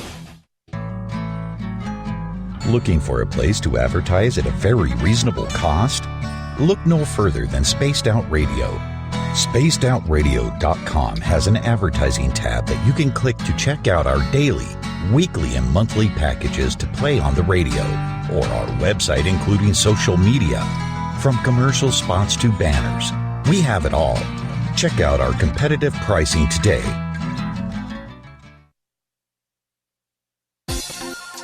For the price of 1 cup of coffee a month, you can become an SOR Space Traveler. The Space Travelers Club is a place where you can interact with other listeners, either live during the show or on our great forum. We want your stories, pictures, comments, and ideas. You'll get live video streams, exclusive content, and be a part of our newsletter. Stay in touch with everything SOR. The Space Travelers Club is just $5 a month at spacedoutradio.com. At spacedoutradio.com, we have a little bit of everything for you to stay up late. So while you're there, check out our SOR Newswire, where our team brings you stories of the weird and strange to the WTF from around the globe. News on Bigfoot, UFOs, paranormal, Darwinian-type crime tales. It's the stories that the mainstream media usually won't touch. Well, we got them all on the SOR Newswire, only at spacedoutradio.com. So, you love talk radio? Then you'll love TalkStreamLive.com. TalkStream Live is always on, 24/7, with the best streaming talk shows. Find your favorite talkers and discover some new ones. It's free, readily available online or on mobile with any smartphone or tablet. Finding your favorite talk shows all in one place has gotten a whole lot easier. Just go to TalkStreamLive.com. Be sure to download the free apps from Google Play or the iTunes App Store. A timepiece is a reflection of who you are, and what better way to show off the real you than with an Escape watch? Escape is a lifestyle brand accessorizing your days and nights. Choose to escape and create the life of discovery that you deserve. Dream, play, unite with your own personalized escape watch. Head to escapewatches.com. There is no time like the present to enjoy your escape. Use promo code SMF2017 for your 20% discount today. Visit purpleplates.com today. For over 40 years, the Purple Energy Plates have been delivering amazing results for their many customers. Inspired by the great genius Nikola Tesla, the harmony, healing, and energetic effects of the plates have proven over and over to be beneficial and often miraculous to thousands of customers. Check their site for daily specials and choose from their many energy products. You won't be sorry. Visit them today at purpleplates.com. Would you like to connect with us? Head to spacedoutradio.com for all your latest show info. Now, back to Dave Scott and SOR. Third and final hour of Spaced Out Radio is underway tonight. I am your host, Dave Scott. Appreciate you all tuning on in, especially if you're listening in on KDUN, AM 1030 in Reedsport, Oregon, UPRN 107.7 FM in New Orleans, KDNF, AM 1560 in Dangerfield, Texas, in Noonan, Georgia, WQEE 99.1 FM, and to Chuck and everyone in KZFX land, 93.7 FM in Ridgecrest, California. Thank you for tuning us in on the digital side. Hi to everyone listening in on Kingdom of Nye Radio and Revolution Radio. Great to have you with us. Remember, all of our archives are free at youtube.com/Spaced Out Radio. Do me the favor, hit that subscribe button. The Desert Clam has set the password for tonight in the SOR Space Travelers Club. It is Yargonaut or Jargonaut. One of the two, one English, one European. And the Clam sets a password each and every night right here on Spaced Out Radio. Our website, spacedoutradio.com, where we have a plethora of features for you. Rock out to Bumblefoot, do a little shopping at the SOR Vault. You can also get a great book from We Read the Night. Join the Space Travelers Club for $5 a month, and you can read up and stay up to date on Captain Shirk's SOR Newswire. For the final time tonight, we bring in our Keith Andrews. The ET Connection happens the first Friday of every month.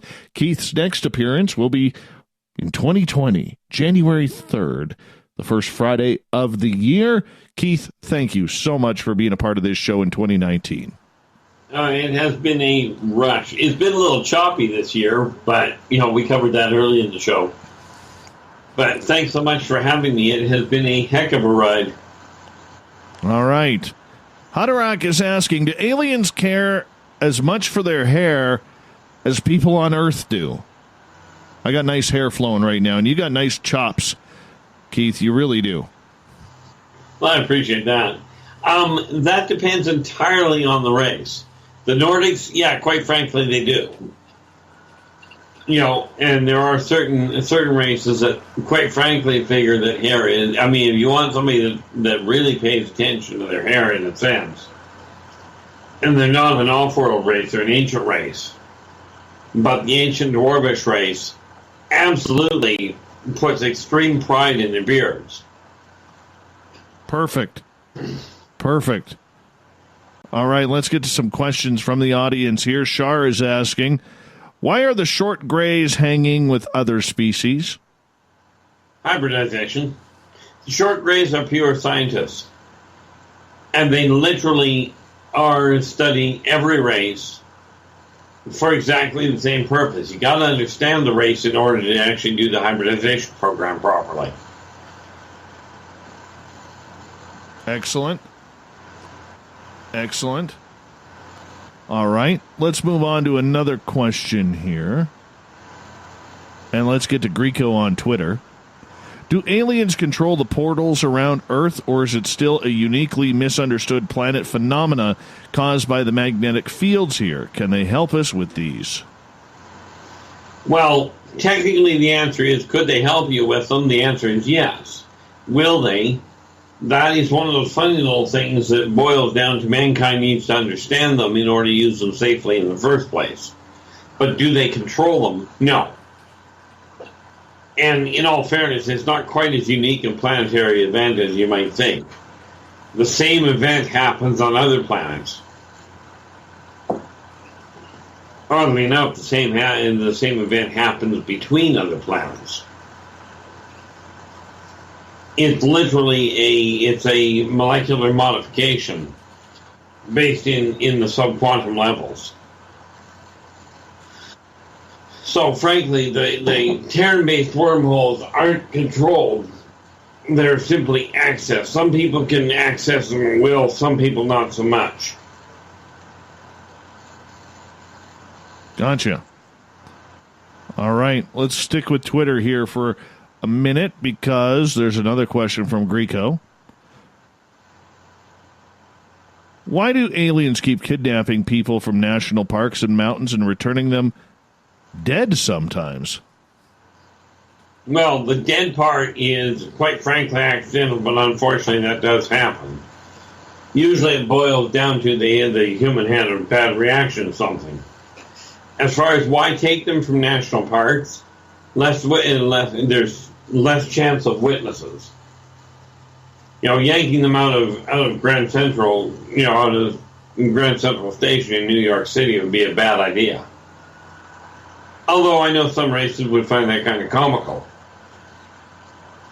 But no, that's why they take them from national parks, is because it's easier to get them without witnesses. The returning them dead is quite by accident. Why is that?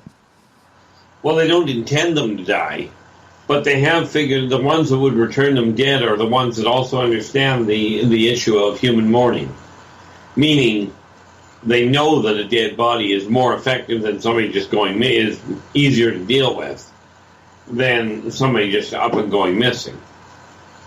That's not to say they deliberately kill them, but if they were going to send them back anyway, the fact that the person died is an incidental. It's unfortunate, but it's simply a accidental side effect. All right. Let's move on here. Just checking to see if there's any other questions in the chat rooms for right now. All right. April has one in the Space Travelers Club on Facebook. How should we introduce ourselves to aliens if we were to run into them? By name. Basically, politely. I mean, it depends on the race, but on the whole, that works. There is no formal standardized greeting. Depending on which race you're running into, you sort of get to know it. They've just come to the understanding that humans don't have a standardized greeting either.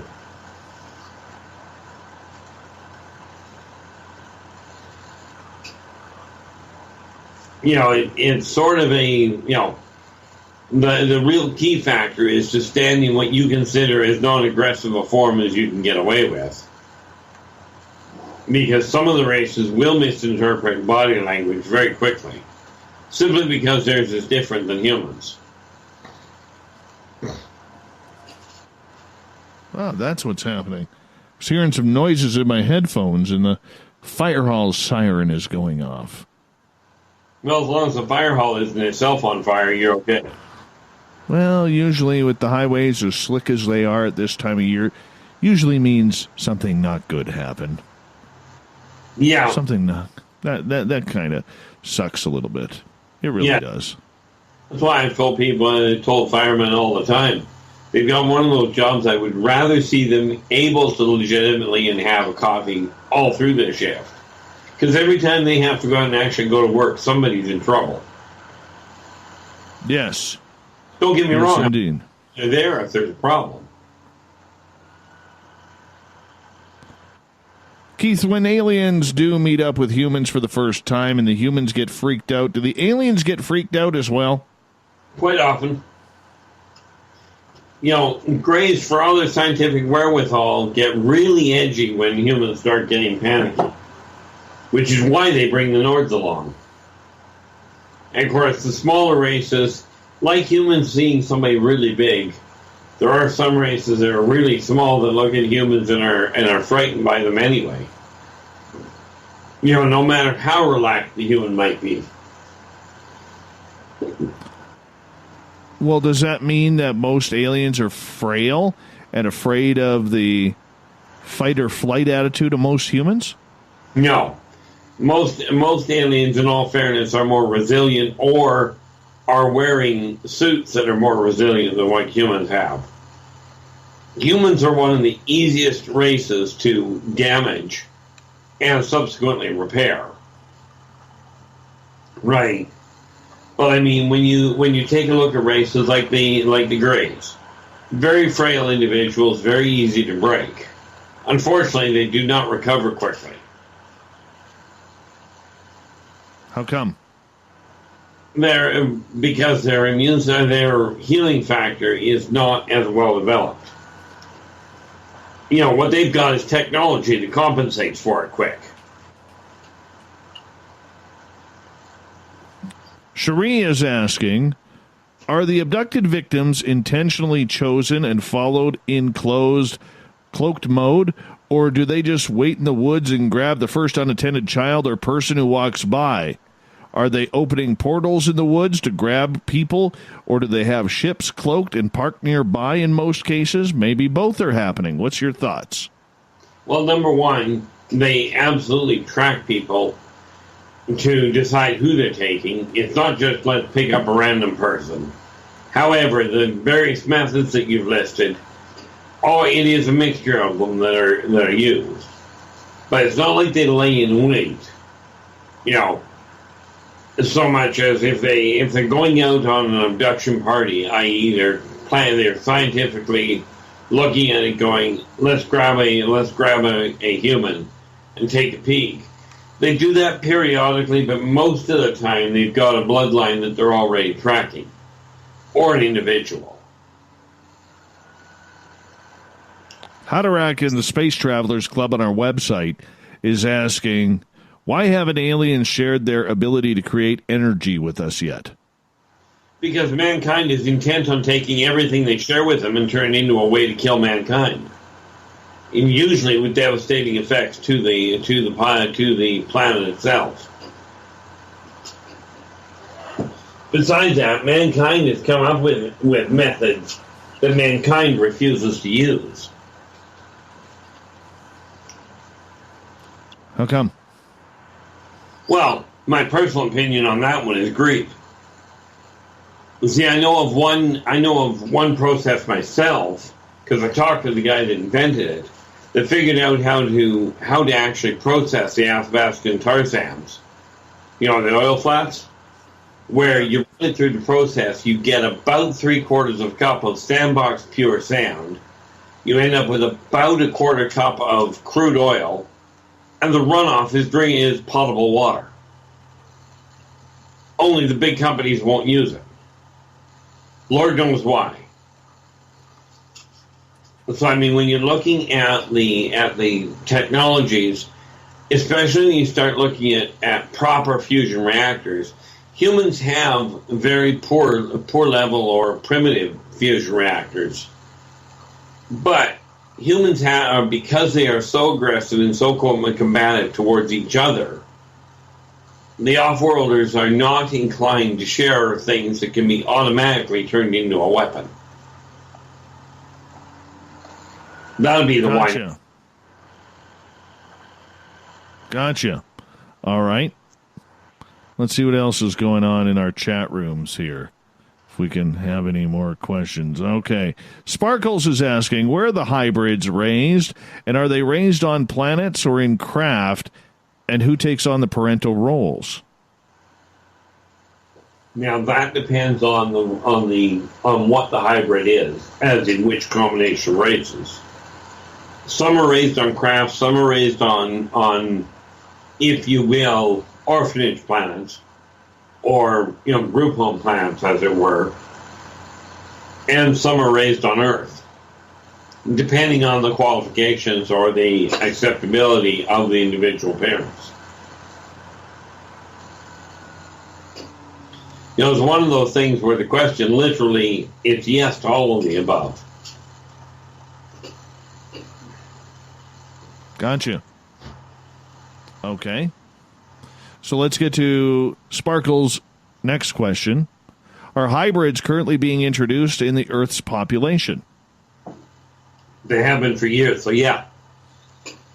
Although in all fairness, most hybrids have no clue they're hybrids. How come? Well, because the idea with a hybrid is to get it educated in human culture so it's actually usable as a biological interpreter, as a cultural interpreter, which is so much more use than a universal translator, which is a computer program.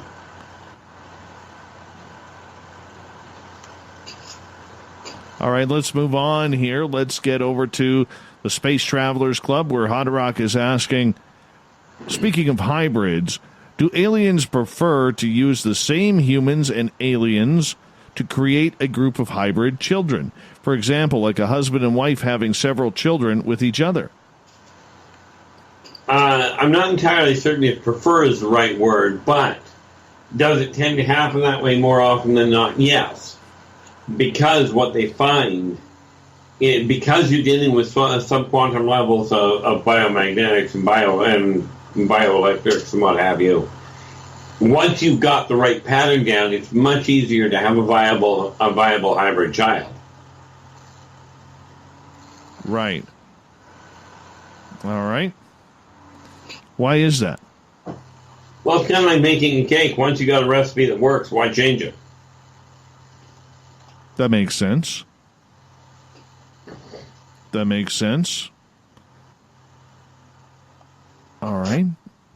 Just scrolling the chat rooms here. I think we're pretty much all caught up on the questions right now. They've been going pretty hard. We got about 5 minutes here to go before we got to say goodnight to our Keith Andrews and the ET Connection for the final time of 2019. Keith, looking back at 2019 with extraterrestrials, looking at the year of disclosure, looking at the year of UFOs, what have been some of the highlights for you this year? Well, the negative highlight, if you will, was the passing of Stanton Friedman.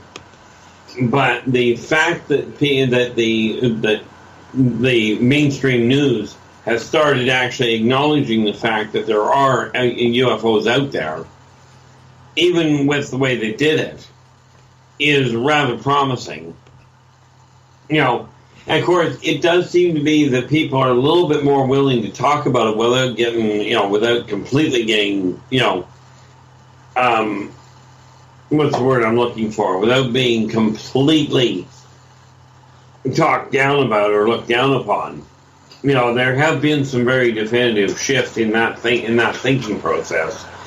And I think one of the biggest things I found, my understanding is that we're up somewhere close to about 60% of humans now believe that aliens exist. Or at least now admit to believing it.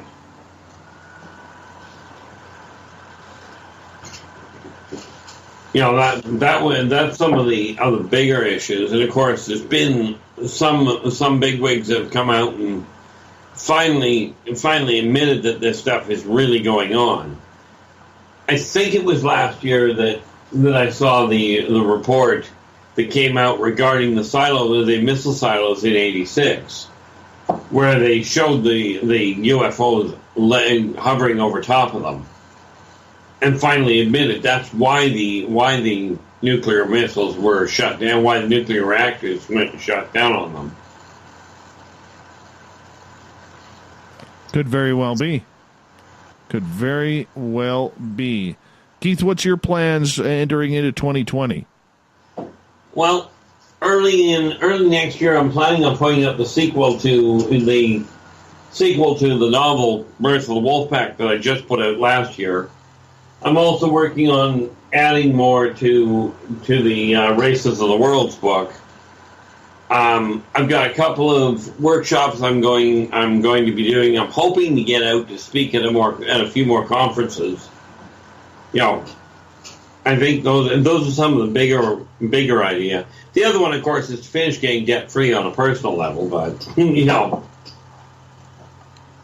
one thing I'm going to avoid is these major illnesses that I've had this year. I've had enough of those. Yeah, that would be a good start for 2020. No strokes, no heart attacks, no pneumonia, nothing like that. No, I think I had more than my fair share last year. Yeah, for sure. For sure you did, my friend. Well, you know what? We've only got about 2.5 minutes. I'm just going to take a quick scroll here and see if there's any more questions. Shano is asking, what aliens inhabit the South Pole? Well, it's funny. It's not technically aliens. It's off-worlders. Or it's ancient races. See, the South Pole has an access point to what people are referring to as inner Earth. And so it's kind of a transit point. Now, there are some water elementals that live there. But now, I'm just trying to remember who the race was. There is an ancient race, I believe the Talons, I think they were Talons.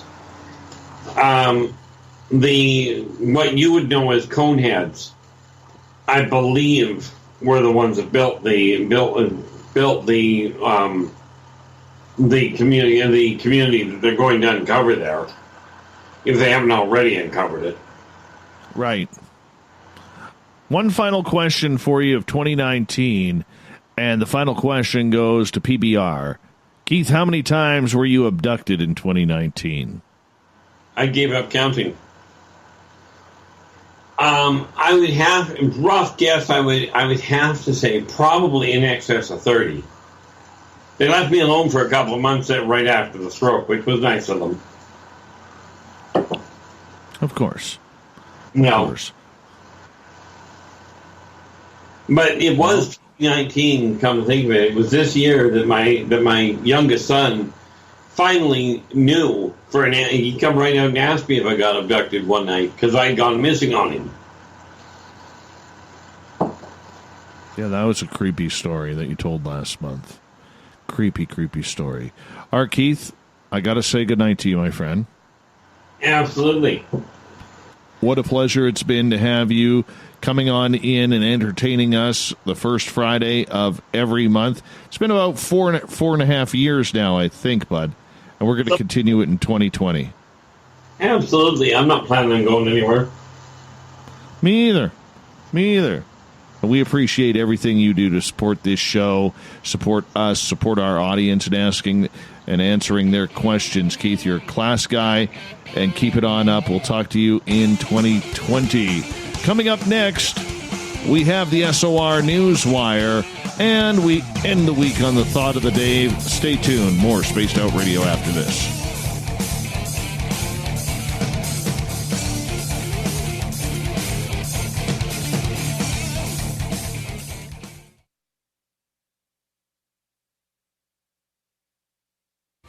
We're adding to the entertainment online for Spaced Out Radio.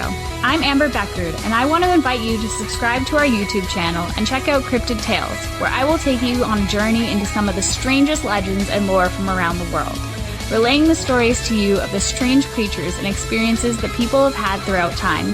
You can find Cryptid Tales at youtube.com/Spaced Out Radio. And while you're there, don't forget to check out our free archives and leave a comment. See you there. We all know on Spaced Out Radio we love a good beard and mustache, so why not take care of your facial hair with Mighty Moose Beard Oil? Made in Canada, we're taking care of beards and stashes around the world. We use 100% natural ingredients with our oils and balms to make your whiskers feel silky smooth. Use promo code SOR2019 at MightyMooseBeard.com today.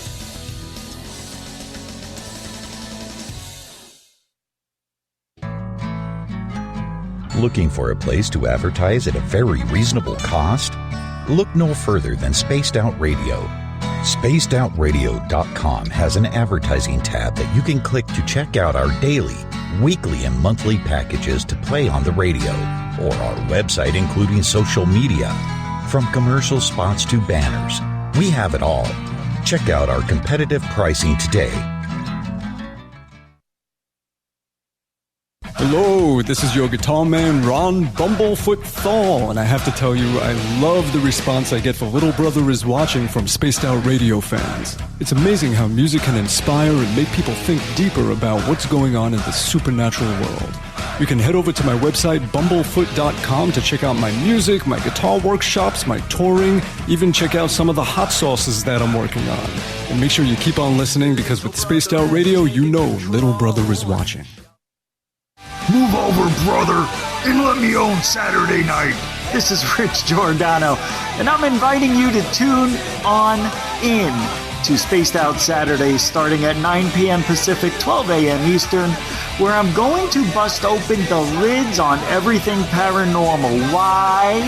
Because we want answers, and I'm the guy who's going to deliver those answers to you. Join the chat rooms, and we'll see you this Saturday. Just be there. No, really. So, you love talk radio? Then you'll love TalkStreamLive.com. TalkStream Live is always on, 24/7, with the best streaming talk shows. Find your favorite talkers and discover some new ones. It's free, readily available online or on mobile with any smartphone or tablet. Finding your favorite talk shows all in one place has gotten a whole lot easier. Just go to TalkStreamLive.com. Be sure to download the free apps from Google Play or the iTunes App Store.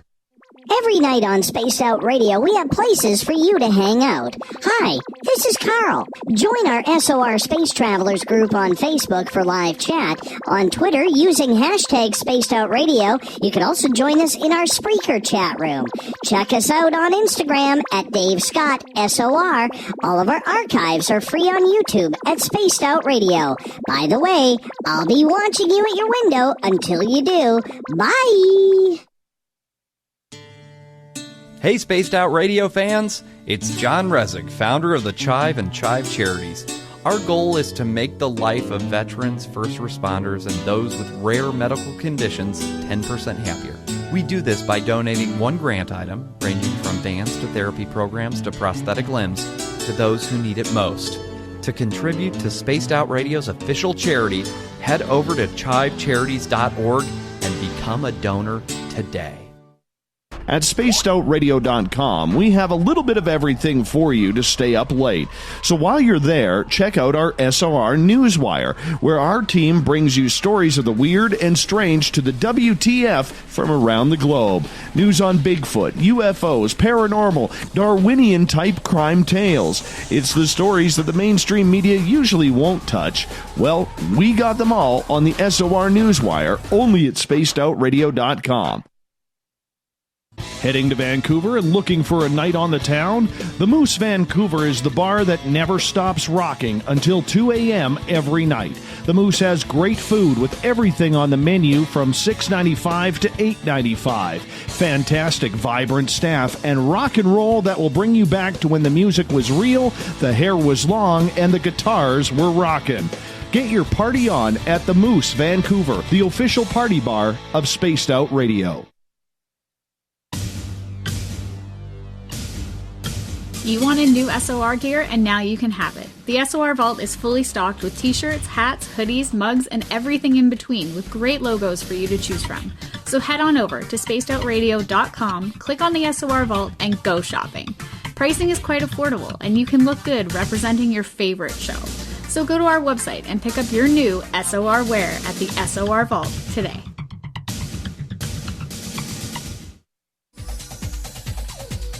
Hey everybody, the SOR Space Travelers is open. For just $5 a month, you can hang out with Dave and our crew privately in our members-only section. With your signing, you'll receive newsletters on what's going on with Spaced Out Radio. You'll have direct contact with the host during the show in our chat, live streaming videos, and a great forum for your posts and more. Become a space traveler now at spacedoutradio.com.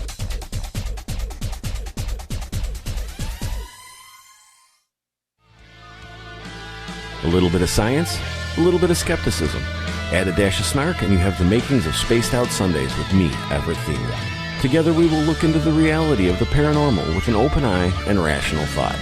Oh, did I mention there'll be plenty of woo as well? Your time spent with Spaced Out Sundays will make the night even better. The chat rooms are open, 9:06 p.m. Pacific, 12:06 a.m. Eastern, right here at spacedoutradio.com.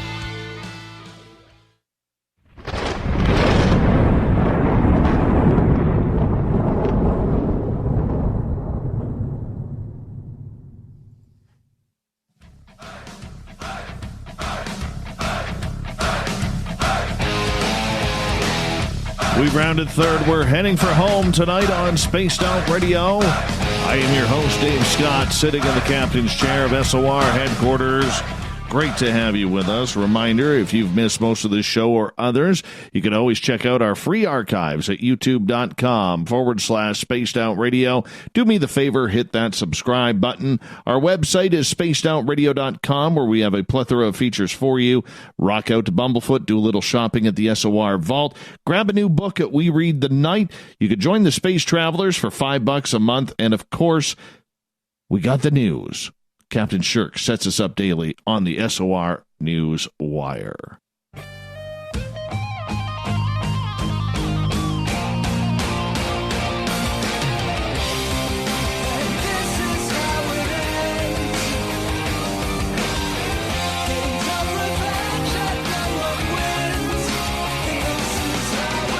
The news is always changing, which is why we bring you the SOR News Wire at the back end of every show. We get to the weird, the strange, and sometimes the updated. Going to head over to the Black Vault, where John Greenwald has got some great information once again. blackvault.com if you want to check it on out. The Pentagon has recently opened up to the Black Vault about the rumored secret UFO program known as the Advanced Aerospace Threat Identification Program, or ATIP. Back on December 16th, 2017, news of this obscure program was first announced by the New York Times and Politico newspapers. Both media outlets reported that UFOs, now being referred to as UAPs, to reduce the stigma surrounding the topic, were the direct focus of this program. However, the Pentagon now seems to have changed their stance.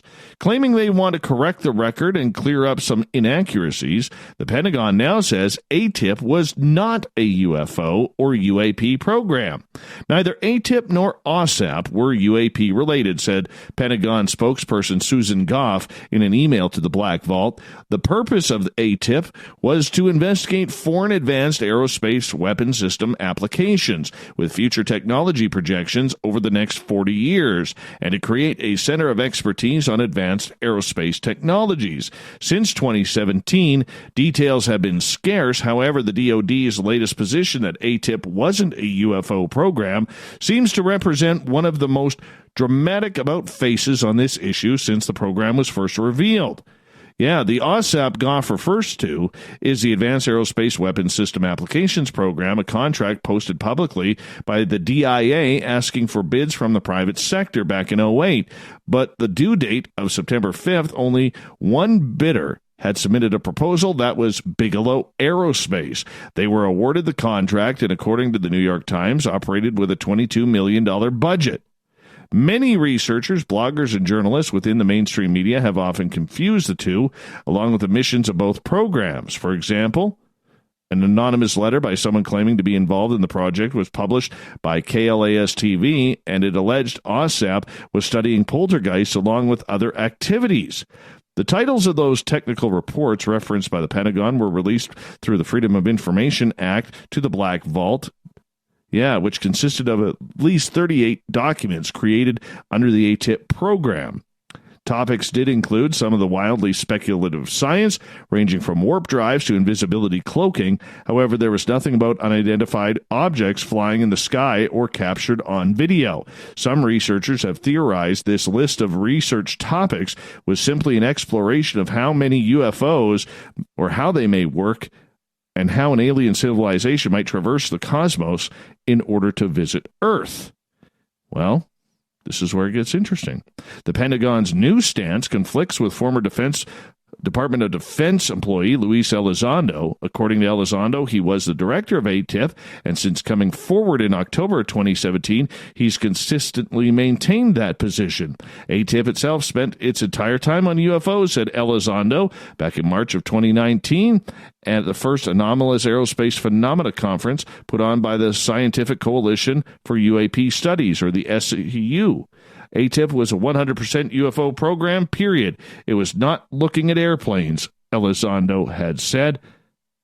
And yeah, there are still questions by the Pentagon as to whether or not Elizondo was part of the program at all. Good job, John. Good job as per usual. Elon Musk has been found not liable in a defamation case involving a British cave explorer he called a pedo guy on Twitter. Vernon Unsworth sued the Tesla co-founder for the slur following the July 2018 Thai cave rescue.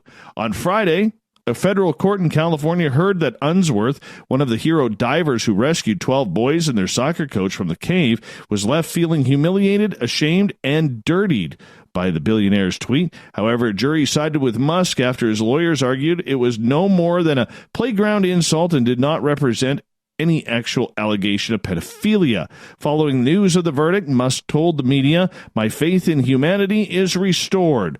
Unsworth had a different opinion as he left the courtroom, stating, "I respect the jury's decision. Unfortunately, it did not go as I expected." His British lawyer, Mark Stevens, says it's a pity that a bullying billionaire may be able to cast such a long shadow as this. "We came here because Mr. Musk said sue or true." Well, apparently he won.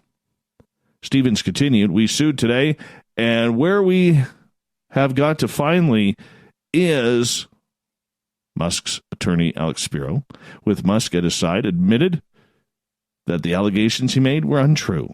He said, "I hope nobody has to go toe-to-toe with Mr. Musk again. He obviously put a great amount of resources into this. Whether Unsworth will have to pay costs will not be decided for some time. Both sides first have to calculate their costs and submit them to the judge, who will then hold a hearing at a date he has yet to decide." Here's a really cool story, beautiful story for this time of year. Any time of the year, really. A 5-year-old boy in Michigan. I love stories like this. I'm excited to read it. A 5-year-old boy in Michigan has invited his entire kindergarten class to witness his legal adoption. The youngster, identified as Michael, formally joined his new family at Kent County Court on Thursday. A photo shared on Facebook by Kent County showed the little boy relaxing in an adult-sized courtroom chair next to his adoptive parents. Behind them, his classmates happily waved paper hearts on sticks. Oh, this is just choking me up. During the hearing, each child introduced themselves and explained why they had come to celebrate. "Michael is my best friend," said a small boy named Stephen. "My name is Lily, and I love Michael," a little girl told Judge Patricia Gardner, who wore a necklace of Christmas decorations for the occasion. "We began the school year as a family," Michael's teacher said. "Family doesn't have to be DNA because family is support and love." The group of classmates, teachers, and parents broke into cheers and applause as Michael and his parents banged the judge's gavel, completing the process. How awesome is this? Love this. Thursday, there was Kent County Court's annual adoption day, and 37 children were lovingly and officially welcomed into their new families. Sometimes their journeys have been very long. They've included a miracle and a change for the children and family and incredible community support. As you're able to see in Michael's adoption hearing, the Honorable Judge Patricia Gardner said, she went on to say, his whole kindergarten class and school being here to say we love you, we support you, and we'll be here not only today, but in all years of the future. Filmed outside the courtroom, the 5-year-old declared, "I love my daddy." Wow. As his father visibly welled up. Good for you, Michael. Good for you. God, I love stories like that. Thanks for throwing that one in there, Captain. That's awesome.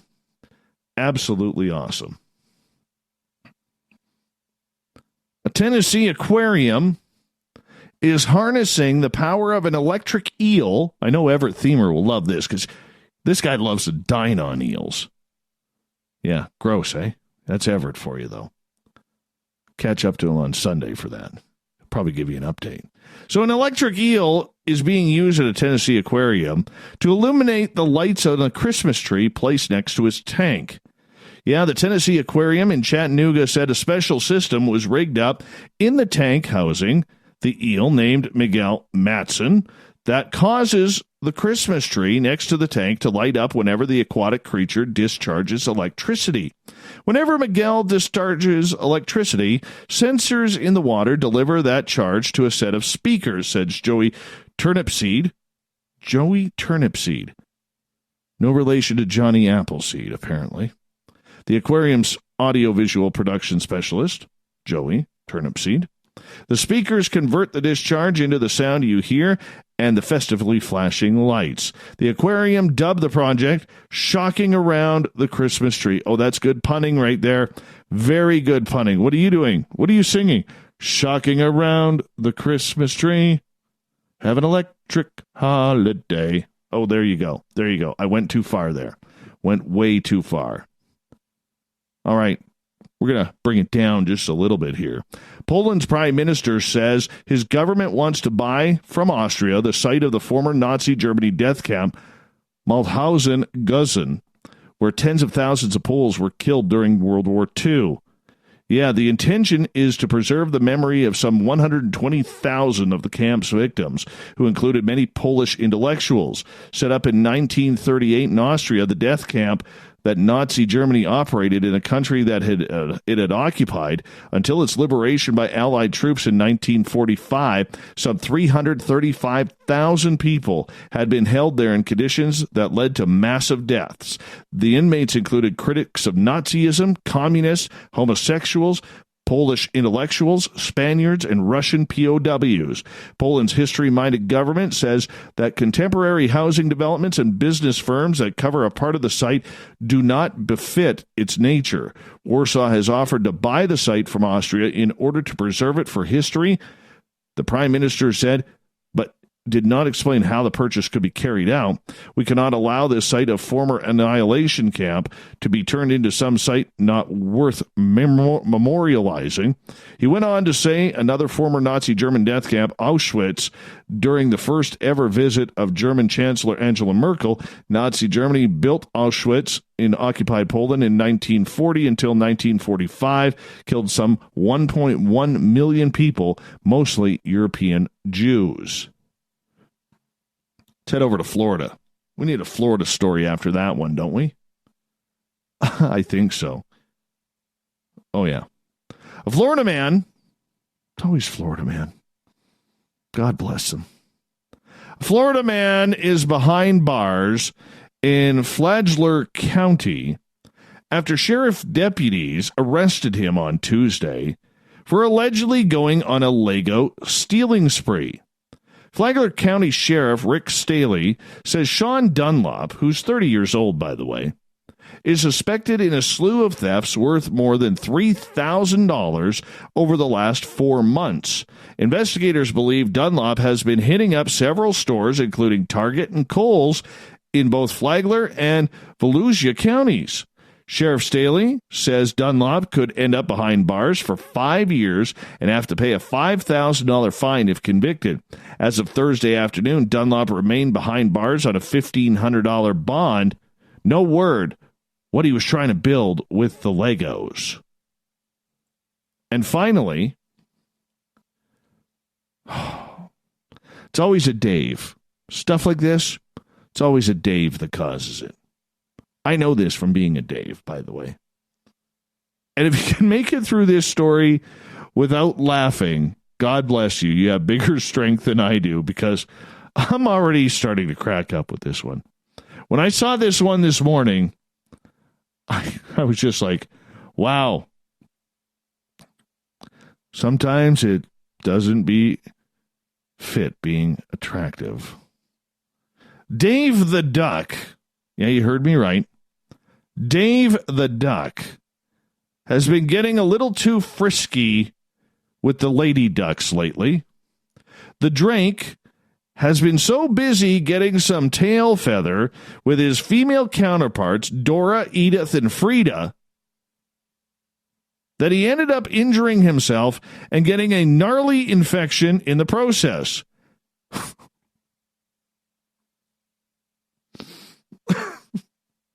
The Ducks owners, Josh Watson, says Dave mates up to 10 times a day. He was prescribed antibiotics, and Watson has to wash the duck's pecker.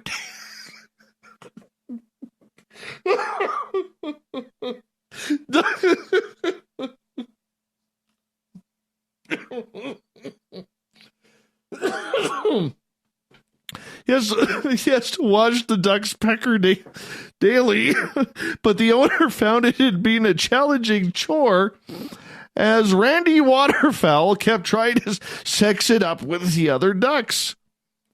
This horny bastard.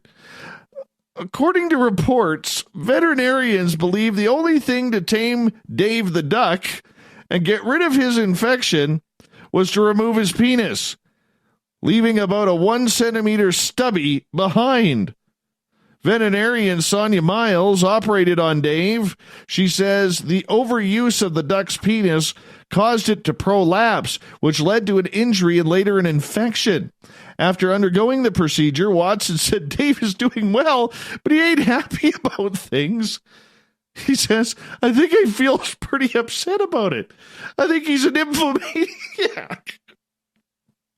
He's got a high sex drive, basically, so I think that's what's caused the infection. I want to know who the female ducks were sleeping with. That Frida, she was dangerous. I think she was cheating on him. Gave him some duck disease. Watson noted while the ducks are frisky only during mating season, Dave doesn't seem to care. He wants a piece all year round. Dave can still urinate after the procedure. Oh, thank goodness, as duck penises are used strictly for mating. While Dave won't be able to breed anymore, Miles says the surgery won't have too much impact on the animal's future. Well, of course it will. Of course it will. You stopped him from grabbing some duck. Some duck. Some duck. The horny guy. He'll definitely still try to mate. It's not going to stop him, she said. Well, my goodness. My goodness. Where do you go with that? Poor Dave. Dave the duck has no dick anymore. He's got a petered out pecker. Thought of the Dave happens every night at this time.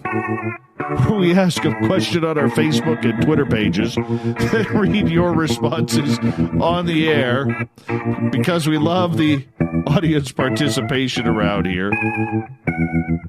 Hi, Debbie Scott in the chat room. Today's thought of the day is as follows. What's your favorite R. Keith Andrews story or experience of 2019? Start with Marty. Hands down, it was his account of eating aliens. Canadian Joe, we need more in-depth info on the Zarkosians. Poor duck. Poor Dave the duck. I'm just broken over that. I mean, you think about it. How much could they have made on, Porn Duck? Start a brand new YouTube channel. Well, maybe not YouTube, but brand new website, brand new app, Porn Duck. Dave would have made millions. Instead, they cut his winky off. Oh, Gail, I know you're laughing right now. Hysterically. All right, let's get to it. Jeff, I'm happy Keith has recovered from his stroke. Was also a pleasure to meet him in Toronto this past March. Yes, Keith is an awesome dude. Jade, the alien meat. What episode was that one? Oh, that was a few months ago. Nick, reptilian meat. Can't remember what show I heard that from, but that's the one. Catherine, why the return of Mr. Keith from his stroke, of course.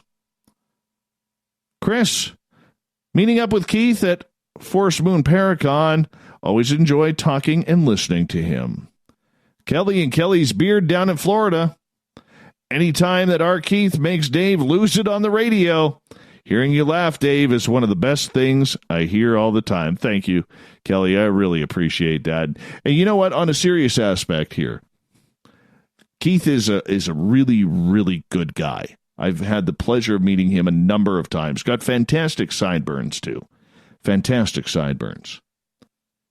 But this guy here, there's not a mean bone in his body, and those are rare to find these days. So, yeah, we have a lot of fun with him on the ET Connection. We really, really do. But you know what? He shows up, one of our highest-rated shows every month, and I can see why. He's out there for a lot of fun. He means what he says. I will say that, but a lot of fun. He's having more fun than Dave the Duck right now. Put it that way. So we're glad to bring Keith back anytime he wants on Spaced Out Radio. Big thanks to everyone participating in the Thought of the Dave today on Twitter and on Facebook. We'll do it all again on Monday. Thank you, Captain Shirk, for bringing us the news. Once again, you can find all of our news on the SOR Newswire on our website, spacedoutradio.com. Whoa, what a week. What a power week, the first week of December here. We did good. We did good. And it only continues this weekend because we're 7 days a week. Solid. Rich Giordano, Spaced Out Saturdays. Everett Themer, Spaced Out Sundays. 9:06 Pacific, 12:06 a.m. Eastern. Only at spacedoutradio.com. We got Mr. Ron Bumblefoot THAL rocking in the background with Little Brother is Watching. Bumblefoot is the official music of Spaced Out Radio, rocking us in and out of every single show. Get your horns up for the guitar god himself. Special thanks to everybody listening in at home, at work, in your cars, in our chat rooms on Revolution Radio, LGAB, Spreaker, Facebook, the SOR Space Travelers Club on our website, and Twitter at hashtag Spaced Out Radio. Remember, this show is copyright by Spaced Out Radio and SOR Media Ventures Limited. Thank you so much for a fantastic week, because together, my friends, we're watching. We own the night. Mr. Bumblefoot, we need a favor. We need you to take us home.